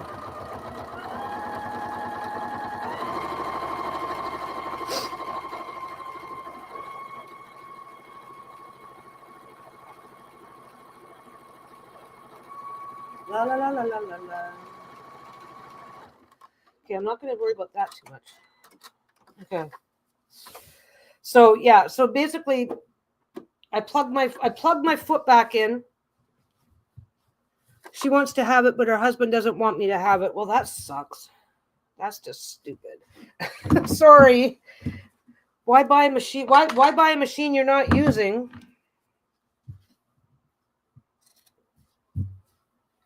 Mind you, I mean, I don't know. I've got two of the singers. I'm only using one of them. Mind you, my plan is that I never have to buy a machine again. So that's why I kept the other one. I kept the other one because I can run this one into the ground and still have another machine, and it's going to take me forever to run that machine in the ground. Oh, this here? Or you mean the foot pedal? It's got a foot pedal. I unhooked the foot pedal to show how this works. See, this does nothing. This isn't doing anything because I plugged the foot pedal back in. So yeah, it's a foot pedal. And this here is a knee. This here is called a knee lift, and that just lifts this up. If I don't have that, then I'm just lifting it up by this. This is just a little perk that came with this machine for convenience. Okay, well, I don't know what I did. I pressed a button. Now I've got a little bit of stitching that goes off of the thing there, but I don't care because this is still the test bag. Okay. There's the other short one. Yeah, when you go to make the machine go, press the pedal with your right. Right. Well, right. You know what? The foot pedal. Let me grab this one. The foot pedal is just the foot pedal. You press it with whichever foot you press it with whichever foot makes sense to you. That's all you have to do. So there's no restrictions on the foot pedal. And like I said, both machines have this so that if you have mobility issues, and both of my machines have the speed limiter too. So this comes with a foot pedal, but for accessibility, it also has that. So, yeah, I have never seen a machine. Yeah, that wouldn't work for me. A man telling me what I can and can't do. Yeah, so every machine that you're ever going to look at is going to have the foot pedal. The foot pedal is going to be there, but a lot of machines now have this as well as an accessibility feature. In case there's an issue or there's a whatever, and you don't want to, in case you don't want to or can't use the foot pedal, it comes like that. So now this is now this is probably not. Oh, this is not 100%. This is not 100% perfect because I never straightened this up, which is fine. We're still FAFOing it, so we don't have to care. I'm also, you guys didn't see this part, but as I was cutting this material, I'm marking down I'm marking down everything that I do. The reason why I have to FAFO this is because I'm marking down everything I do because just like everything else I do, I want them to be consistent.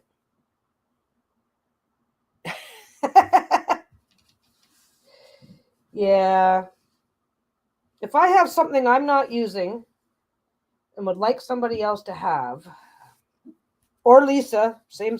I would never dream of saying, oh, I get that we have this thing and we're not using it, but you can't give it to so-and-so.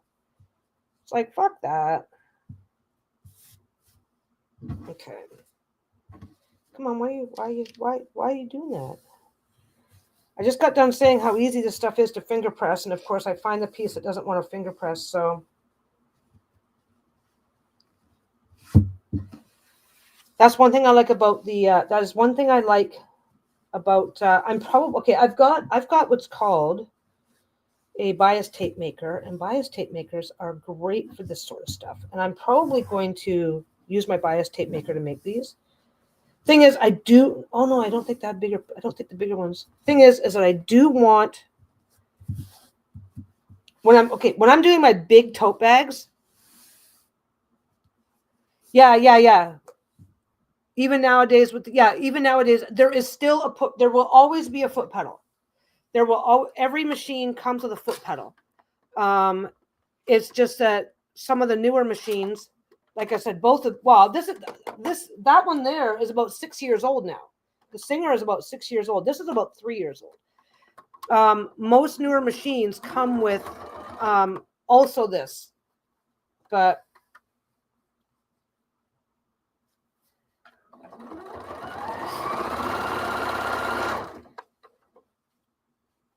come on.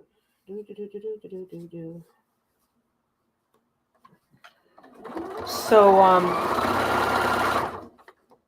my embroidery machine came with that. Yeah. If I press this, it'll beep at me, and then over here it'll flash to remind me that I have the foot pedal engaged, because it will not let me run the machine from this because the foot pedal is hooked in. But if you don't have the foot pedal connected,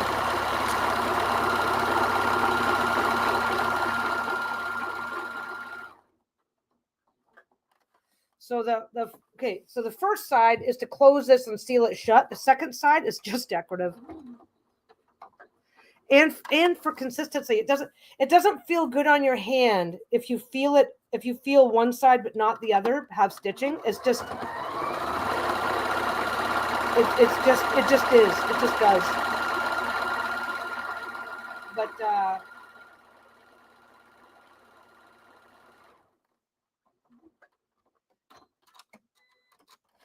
okay, so the first two handles are done.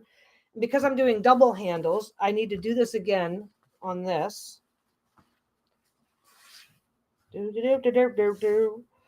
Oh, and also though, I need to come in here for sure. There it is.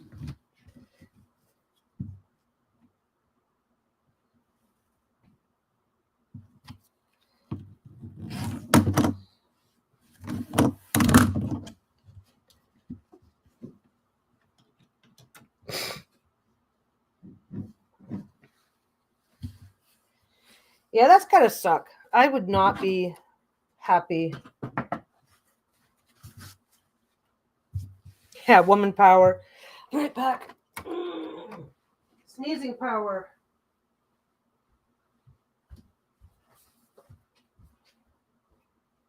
Oh, not sneezing. I was blowing.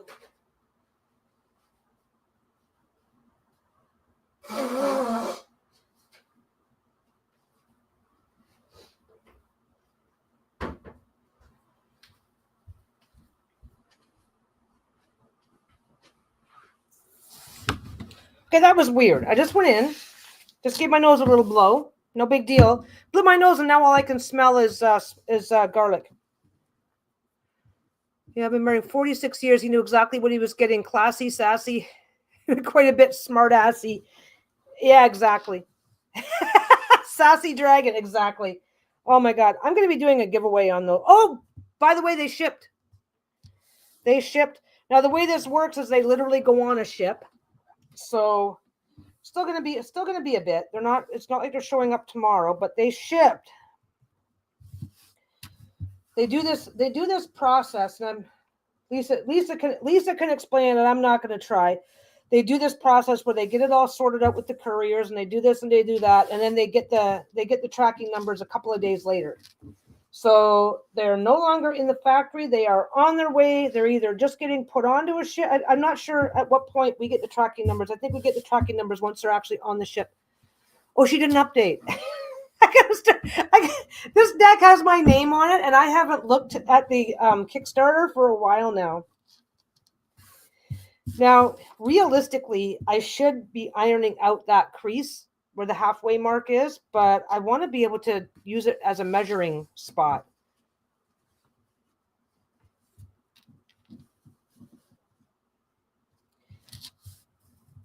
Yeah, I don't know that I would be, you know what? I would be a real dick. If I was married to somebody who was like, you can't give that away, blah, blah, blah.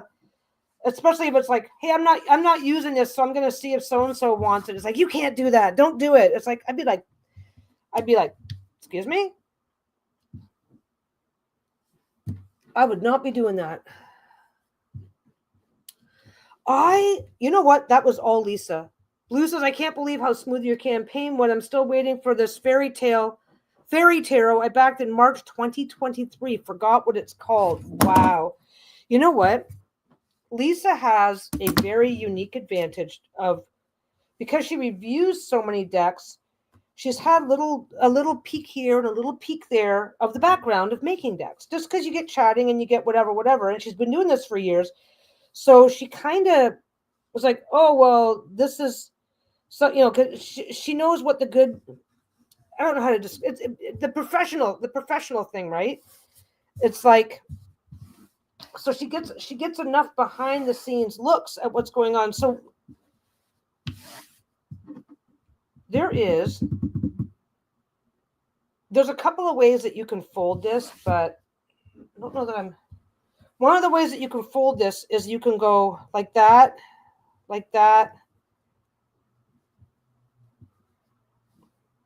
Oh, I forget what it is. One thing that you can do is you can put these, not put them like that. One thing that you can do is you can just go and sew right up the outside thing and then flip the whole thing inside right again. I'm debating on doing that, but this is actually the reason why I'm in love with the reason why I'm in love with finger pressing batik is because finger pressing can be hard on your fingers, which is not my idea of a good time now that I'm 60. I'm old. But finger pressing can be hard on your fingers, and batik is really easy to get a crisp crease. Okay, the type of batik I'm using anyway, it's really easy to get a nice crisp crease without having to grind your, like, I mean, having to do that. Yeah. This is the thing. So Lisa's gotten enough. That's what I was talking. I was talking about my wife. I was saying good things about my wife. No, she's picked up. She just did her own deck for starters. So the second deck, in terms of administratively, the second deck, if the first deck is successful, it's always easier to get the same success in the second deck. So there's that. It's not her first kick. It's not the first Kickstarter. And let's face it, this is just because my name's on it doesn't mean that she had nothing to do with helping create it, because she certainly held my hand through every fucking step of the way and provided a whole lot of all the other types of all the other definitions and stuff. So no, she got a lot of insight just by virtue of doing as many deck walkthroughs and stuff as she does. She got the advantage of a whole lot of insider information and feedback and whatever, just over time that she was able to. By the way, that can work too. If your hands really hate you, if you get a piece that's lined up really well, let's do that. I always forget about that because sometimes things can shift, and as things shift, you may not be happy with the result. But if it's a difference between doing it and not doing it. See? Done. You still want to double check, because if that doesn't fold, if you do use that trick, it may not be as even as you'd like it to be if something shifts, but you can do it. And I just realized that I can do that because this one's not going anywhere until I have it assessed by the expert. But yeah, that means the wife. But anyway, like Lisa's learned. So Lisa has here's the thing. If you're really into something, I mean, if you're really, really, okay, like for most of us, it's tarot, right? Then your ability to retain goes through the roof. And she's always thought that deck creation, and she's always been fascinated by the creative process of making a deck. So she just retained so much. And then when it was time, and then like, I don't want to say it was time, because she never did this with the goal. Yeah, she's super. Oh my God, she is an organizational genius for starters. Like, I mean, literally an organizational genius, and you can't tell me that she's not. But anyway, but no, like when something is interesting to you, you retain it better. You retain more of it. You retain it better with less issues. And she's always been fascinated by the creative process, and because she's an administrative psychopathic genius, She's always been very, how do you organize this? How do you organize that? That's part of what's really interesting to her. If I'm saying that right, I don't know if I'm saying it right or not. So yeah, so she just knew. She's like, oh, she was, because she reviews so many decks and collects them herself. She knows what's popular. She knows what's not popular. And one of the things that she knew is like, she basically said, if I'm going to do a deck, I want to do it successfully. I want to make sure that I avoid all the problems that other people have had to deal with. So problem number one, the biggest problem that deck creators get trapped by, it's not because they did something wrong. It's because they just didn't know, right? And that is starting the Kickstarter. Like, our deck was her Unicorn Journey was like 99% done before she launched the Kickstarter. Yeah, with my 3 girls, I remind them that they can be and do anything that they put their minds and heart to. Absolutely. We need to tell girls more of that shit.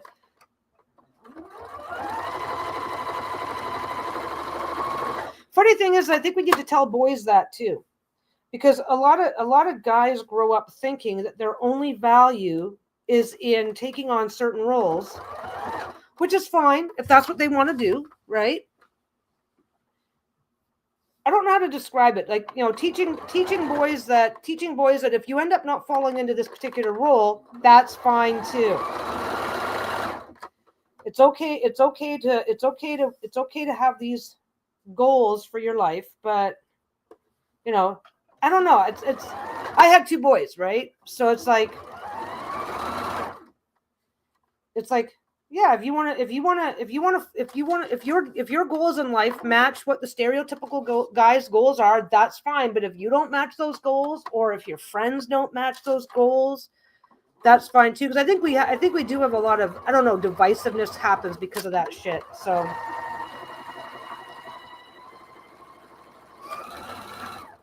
What time is it? 4:25. I'm probably not going to get this done today because Lisa and Danny are doing, what are they doing tonight? Hot takes? They're filming tonight.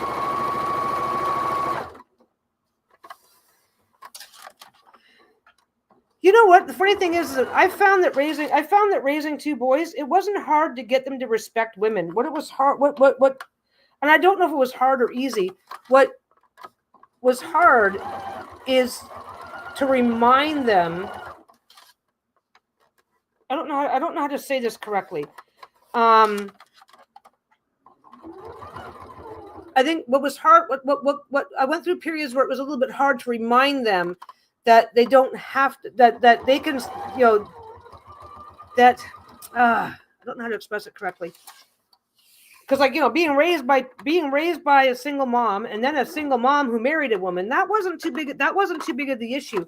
It was like, what's hardest to remind all kids, don't give in to stereotypes. Now, and to say it's okay to be, like it's okay to just being like this doesn't mean you have to be like that, because basically the kids end up with this rule of, oh, well, if you don't play sports, then blah, and it's like, whatever, right? But a lot peer pressure is a thing, and it's not just peer pressure to party and take drugs and all that sort of shit that we have to worry about. But it's like, well, yeah. So if all your friends are playing football, it's totally fine for you to go, I'm just going to stand on the sidelines and cheer you on, guys. Football's not my thing. And we see a lot of that. And we always think peer pressure is probably the best catch-all term for the whole thing, right? Yeah, they need to be their own self. And we spend so much time focusing on, don't do drugs, don't get in trouble, don't get involved in this. We focus so much on certain aspects that we don't focus on it as a whole problem.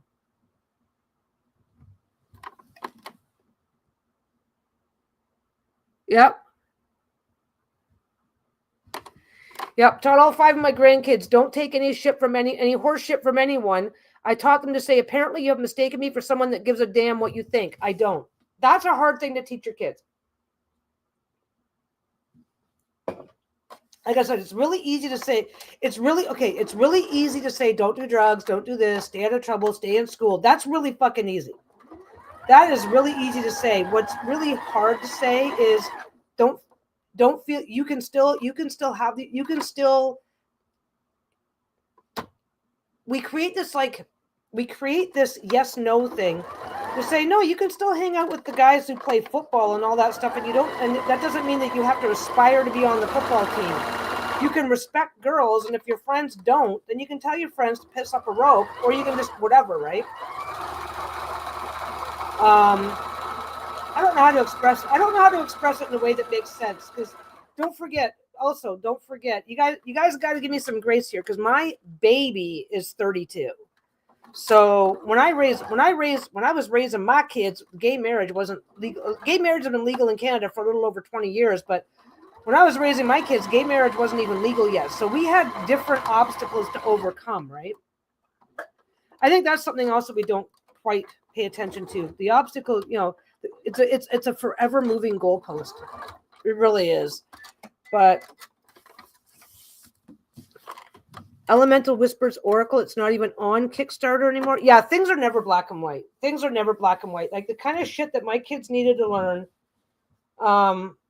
the kind of shit that it was important for my kids to learn. So I've got this. This is like 40 inches, and I'm pretty sure that is way too long.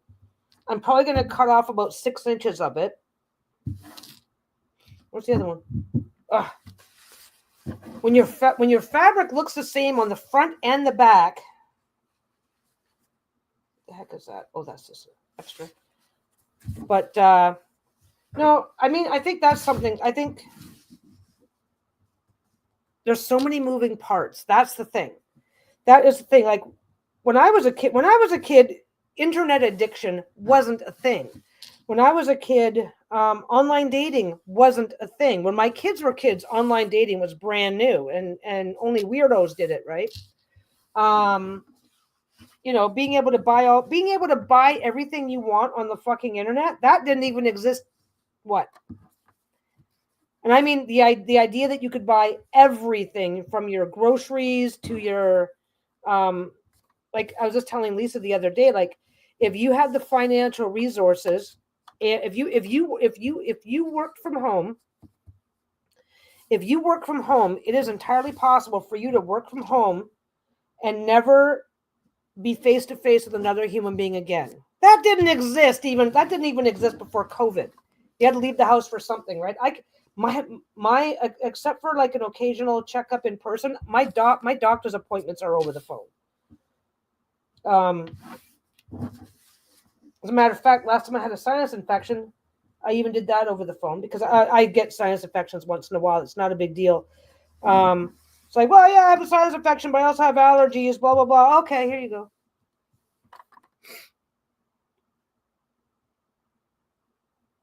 Which deck are you talking about? The Elemental Whispers Oracle, not even on. Did they cancel it? If you put up a Kickstarter, you can cancel it, but it's kind of there forever. That's fucked up. That is fucked up. Okay. I backed it within an hour. I backed out of it. Yeah, you know what? There's every now and again there's a few projects that are like, ugh. But I mean, that's something else too, is that you have to when it comes to tarot, you have to kind of ask yourself, you have to kind of listen to your intuition. But I will say that the vast majority of decks that are coming out on Kickstarter, they come out, they're fun. Yeah, I'm old school parenting. It's all about respecting each other and manners. Yeah. And now we have your 8-year-old is like, you're invading my privacy. It's like, fuck you. Okay, you can't say that to an 8-year-old. That's not okay.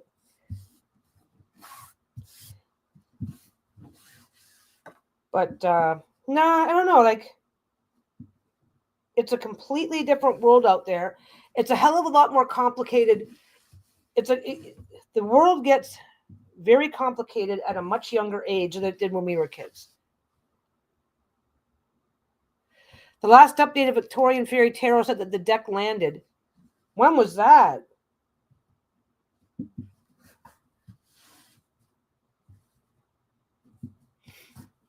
That is one thing about Kickstarters when the surveys go out, if you miss the survey, that can be a pain in the ass.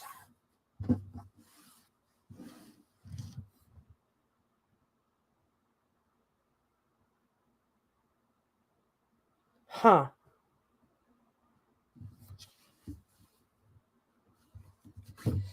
I will say one thing that Lisa found out is that sometimes if the surveys end up in your junk folder and you miss them, then they can definitely sort it out manually. They have all kinds of options to sort it out manually, but you do have to reach out. They're not really set up.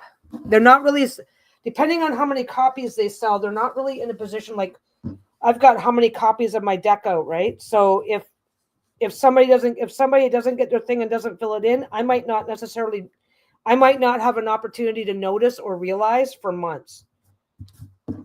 Which, by the way, if you haven't, when's the surveys going out? The surveys should. I'll check with Lisa. I don't know when the surveys are out.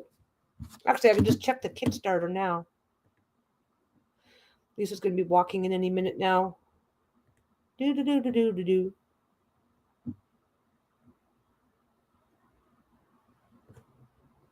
Come on. I still smell garlic. Our neighbors must have been cooking garlic.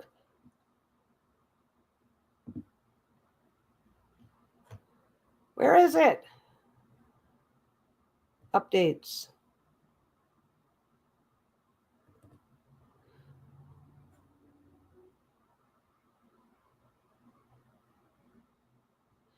Yeah, for the Lunar New Year.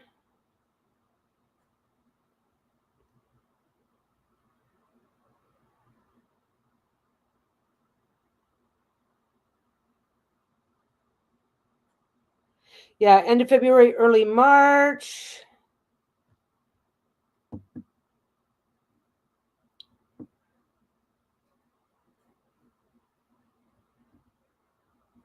Okay, so she's going to close the pre-orders in the next couple of days. You still have a little bit of time left to make changes and update your shipping address if necessary. Oh, and she made a list of people's names who have not done their surveys.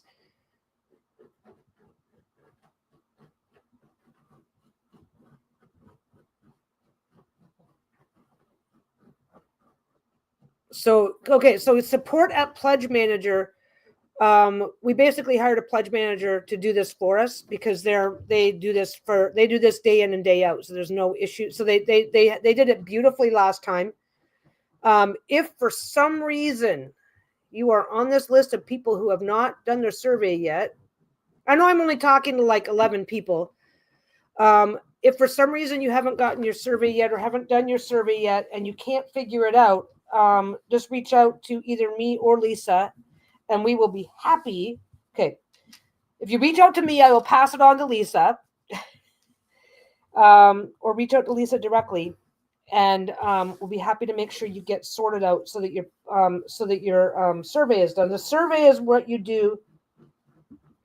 The survey is the last step where you take care of your shipping and make sure your address is correct and all that stuff. So, you guys already know what that stuff is, so I shouldn't have to repeat.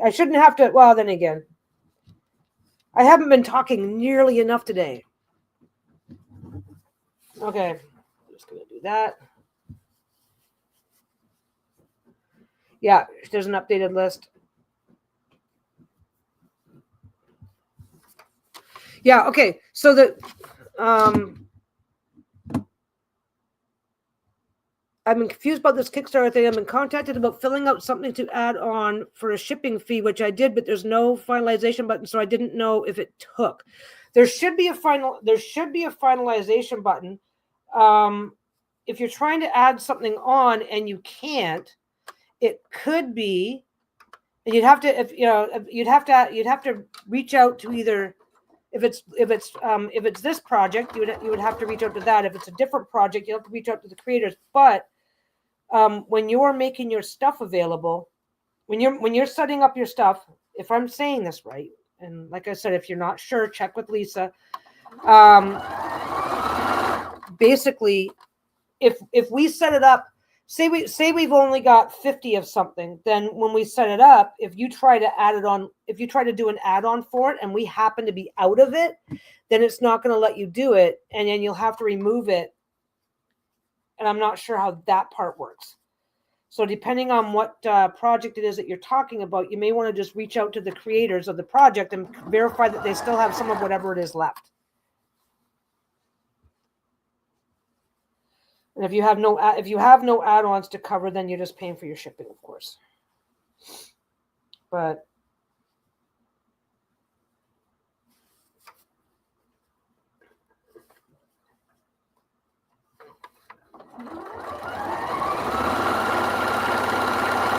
okay, I am definitely not getting this done today because, well, okay, I'm not getting this done until later because Lisa and Danny are filming at 5:30.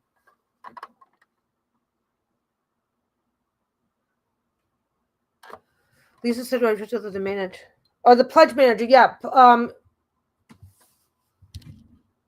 me get the email address.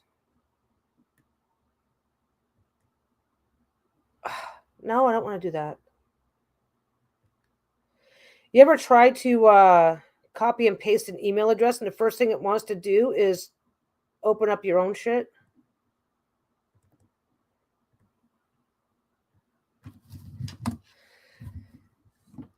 So you just reach out to support at Pledge Manager. Let them know what campaign it is that you're looking at. And they will take it from there. And you should, if you've already gotten your email,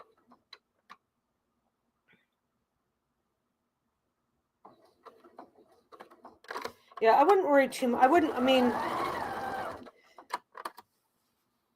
I'm assuming this is Lisa's deck you're talking about, or is it a different deck? Is it a different deck, Robin?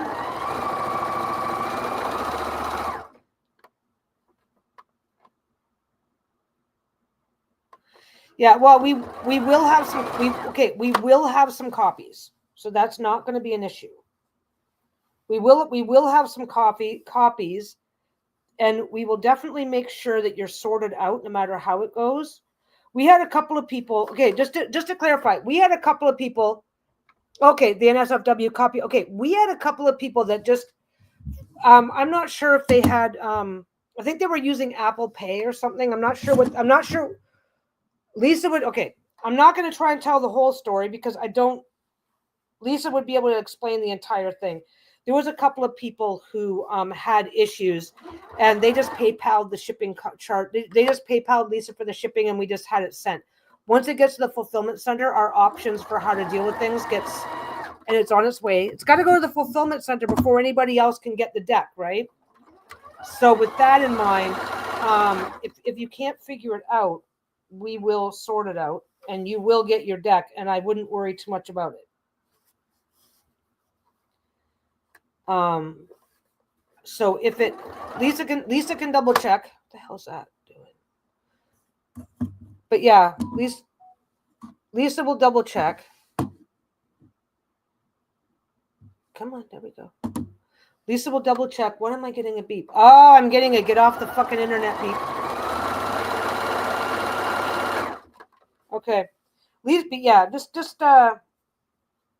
if contacting Pledge Manager doesn't work, just check with Lisa.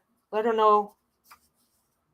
But yeah, we will sort it out. There's no question about that. We've got several options.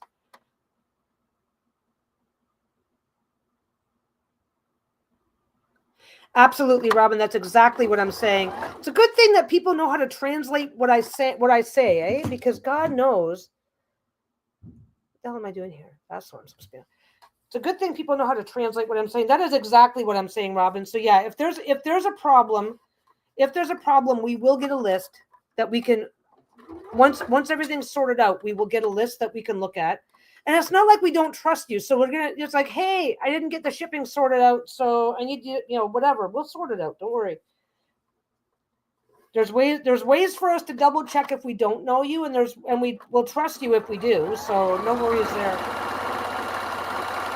But yeah, just relax. Don't worry too much. It'll get sorted out. There's no problem there.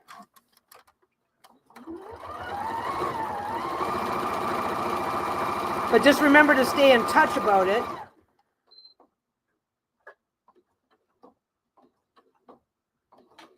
Okay, come on. Okay.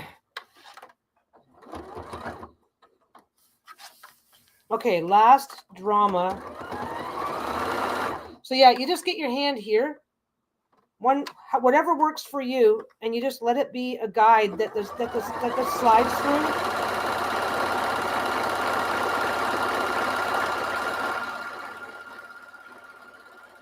I only have to make minor adjustments. Mind you, this is still the this is still going to be the FAFO bag.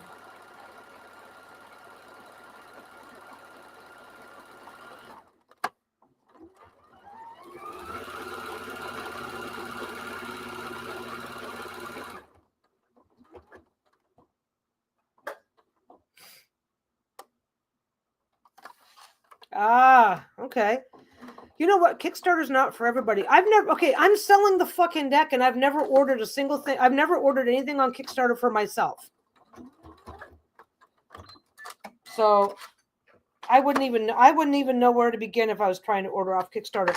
It's great to get your fund. It's great to have your funding sorted out and to know how much you're going to be making. Okay, so now I've got a problem. Because I think, okay, here's what I'm going to be doing. Let me get this sorted out. I'm going to have to get my links. Yeah, I got Lisa. That's exactly it. Like,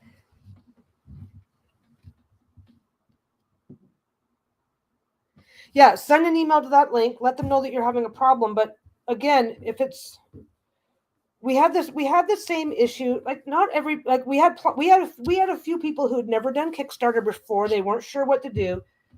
And we are definitely going to make sure that you're sorted. Okay, so now the thing is to make sure this is actually reverse. This is reversible, but if you do reverse it, you're going to have this sticky outy bit on the exterior, right? So now what I'm going to do, I'm going to wait for Lisa to get home though, because I need some practical advice. So now I've got, oh, I know why. So now I've got to make sure that these are more or less the same length, and they're not. So I'm just going to trim straight across the bottom at 21 inches. I'm cutting straight across the bottom at 21 inches, but 21 inches, let me see if I can get this up here. 21 inches is a strap that has the bag starting just a little above the waist. Come on. I wonder if I've got, every time I give it a little tap. So if I have this length, which is a 42-inch length, if I have a 42-inch length on my strap here, then the bag starts just about waist. Is that too high or too low? That's my last question to resolve. The handles, I don't care about. Okay, the short handles, I'm going to make them actually probably. I'm probably going to make them, if I go 16 inches. If I go 16 inches, then I'm going to have a nice little 8-inch. It'll be like 8-inch on each side. I am making a tote bag, and I'm making this tote bag because once I finalize the design, they're going into the shop. So if you're having a tote bag, where do you want the tote bag to start? Do you want to start like, do you want the bottom of the tote to start here? Yeah, you don't want it to start here, right? Yeah. Well, okay. Here, no, that's not the question, because the question is, once I do these, once I finalize a design, every single one is going to be the same length. So you're going to have your longer shoulder strap handles and then your shorter grocery bag length handles. The grocery bag length handles, I think I'm only going to do them 16 inches because 16 inches is going to give, 16 inches goes to here, which means I'm going to have come on. This bag is basically done. I just have to add the handles, but I got it. Lisa's going to be home in a few minutes and she's filming today. So I will not be finishing the bag today. Well, maybe I'll come back tomorrow. I literally am like, I don't know why, but I'm super high energy this week.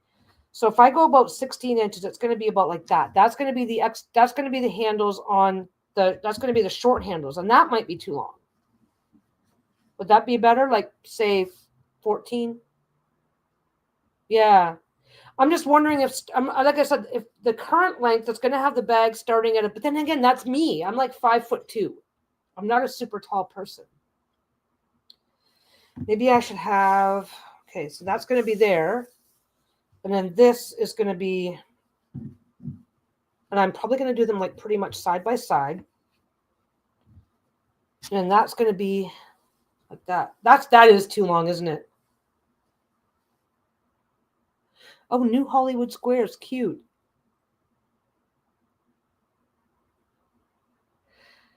I don't know. Drew Barrymore, she did that talk show for years and years and years. So she's, if I go a little shorter, what that? Does that seem a little bit better? I'm just wondering. Yeah, I'm going to have to wait for Lisa to get home. I'm going to have to, you know what? I have to wait for Lisa to get home. And then, so about like that. Is this now too long? Is the short handle now too long if I shorten this one? That seems like it's about right to me too.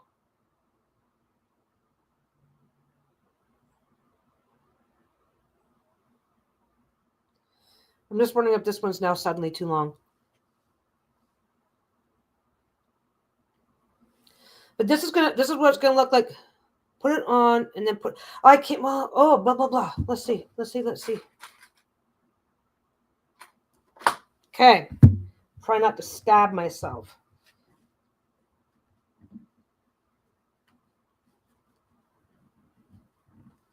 Okay, that one. Gotta be quick. Now, don't forget, I've only got stuff on one side right now, so it is going to look it's going to look kind of weird, but we're just getting a generic measurement, a generic idea of generically what I should be. Oh, I should just go through both sides. I'm going to go through the whole thing because then it won't flop around. And it's also going to be about an inch shorter than it currently is. Wait, get in there. I don't want anybody to see that part. Okay, that's about right. Okay. Let's try. Okay, one yeah, see, I don't know that I want a single. Just because of how it's going to look when it's done. Okay, so this is going to have obviously two of these, but this is what I've got right now. So if I put it over my shoulder, that just kind of hangs. That's not bad. It's fairly big. It's not meant, well, basically this is still going to be able to hold like 35 to 40 pounds worth of stuff. So you're going to be able to load this as much as you want without wrecking it. This is going to get folded down to about there. So it's going to be about that long, that bottom. So that seems pretty good. But it is pulling it back up to almost chest level. But is that too? And this you would tuck inside anyway. Or I put a couple of snaps in. I don't want to fuck around too much. Here's the thing. I want to keep this around $10 US. Yeah, it's going to be a big bag, but it's also going to be just the one layer. So it's going to be a nice, It's going to be a nice bag that you can just take it. Okay, don't stab myself. Don't stab myself. Don't stab myself. You're going to be able to take this bag. Look at this. See how big, you saw how big that was, right? Hi, honey. And this is not squishing it and making it. It'll hold me some kitties. Oh, yeah, you can put all kinds of stuff in this bag. Hey, babe. Hi. Hi. I'm getting off the internet. Hello to the I know. internet. I have to get off the internet now, guys. Okay, so that is about right. That's about right. Aha. It's my pen. Okay.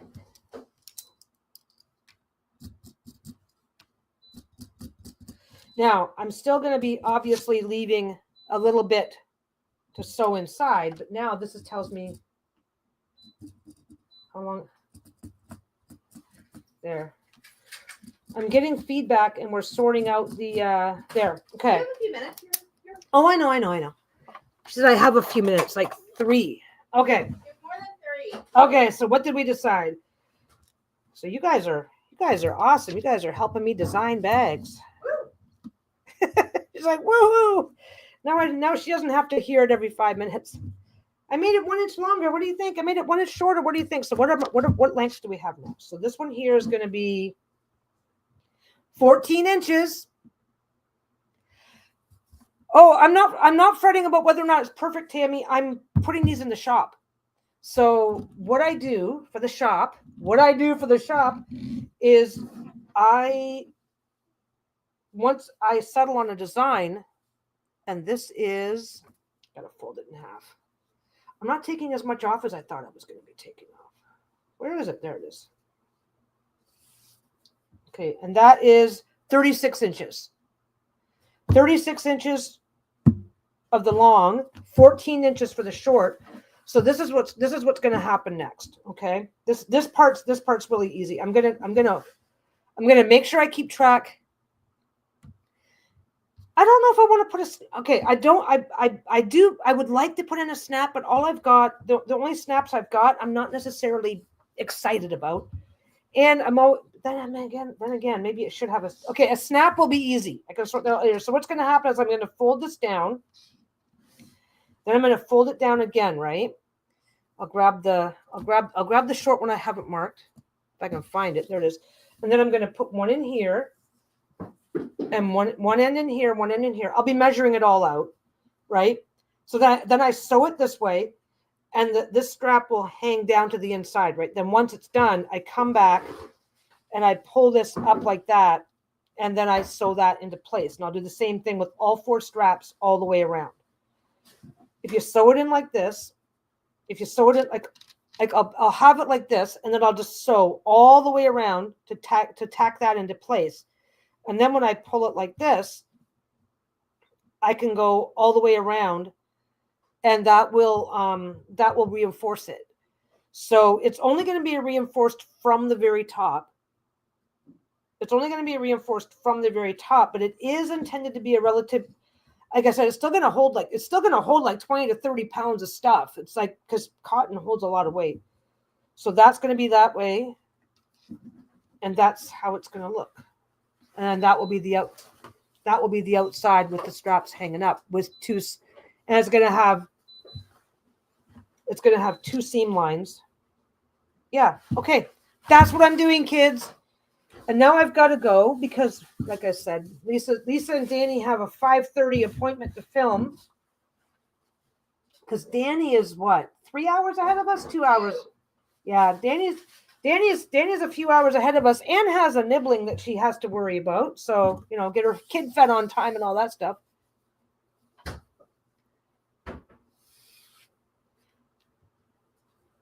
Yeah. Well, and like I said, part of the biggest part of the overthink is that I want this bag to have everything it needs and come in at ideally $10 US. So with that in mind, I think I've got it. I think I got what I need.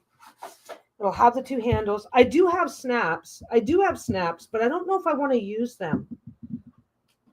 Because I want this to be basically that you can roll it up and stick it in another bag. That's kind of I'm still gonna make my bigger, heavier totes, but I want to start making these, and they're nice, and I like them. I'm gonna finish this up. I don't know if I'm coming back tomorrow or not, guys. I mean, I think I want to, and if my energy is good, mind you. Oh shit! No, I won't. We'll find out what chores I have to take care of for tomorrow because Lisa's going away Wednesday. I leave Wednesday, yes. She leaves Wednesday. I might not be back. I might not be back for a bit until We've got doggy stuff Monday, Tuesday. yeah, I might not be back until after Lisa's gone, and then we can just like party and it'll be fine. But anyway, I'm gonna let you guys go. Have a great day. Oh yeah, I've got one of those snap kits. I've got one of those. That is something to think about. I'm gonna have to think about it. I'm gonna have to give it some thought. They're really convenient and they're really easy. I just don't, but that adds to my cost, which I don't know I don't know how much those things cost anymore. We'll find out. We'll figure it out, but I will keep it in mind, and it's a good suggestion either way. So thank you for that. Anyway, I'm gonna let you guys go. I will talk to you. I don't know when, but I'll be back. And you guys have a great day, great evening, great weekend, great whatever, and I'll see you soon. Bye.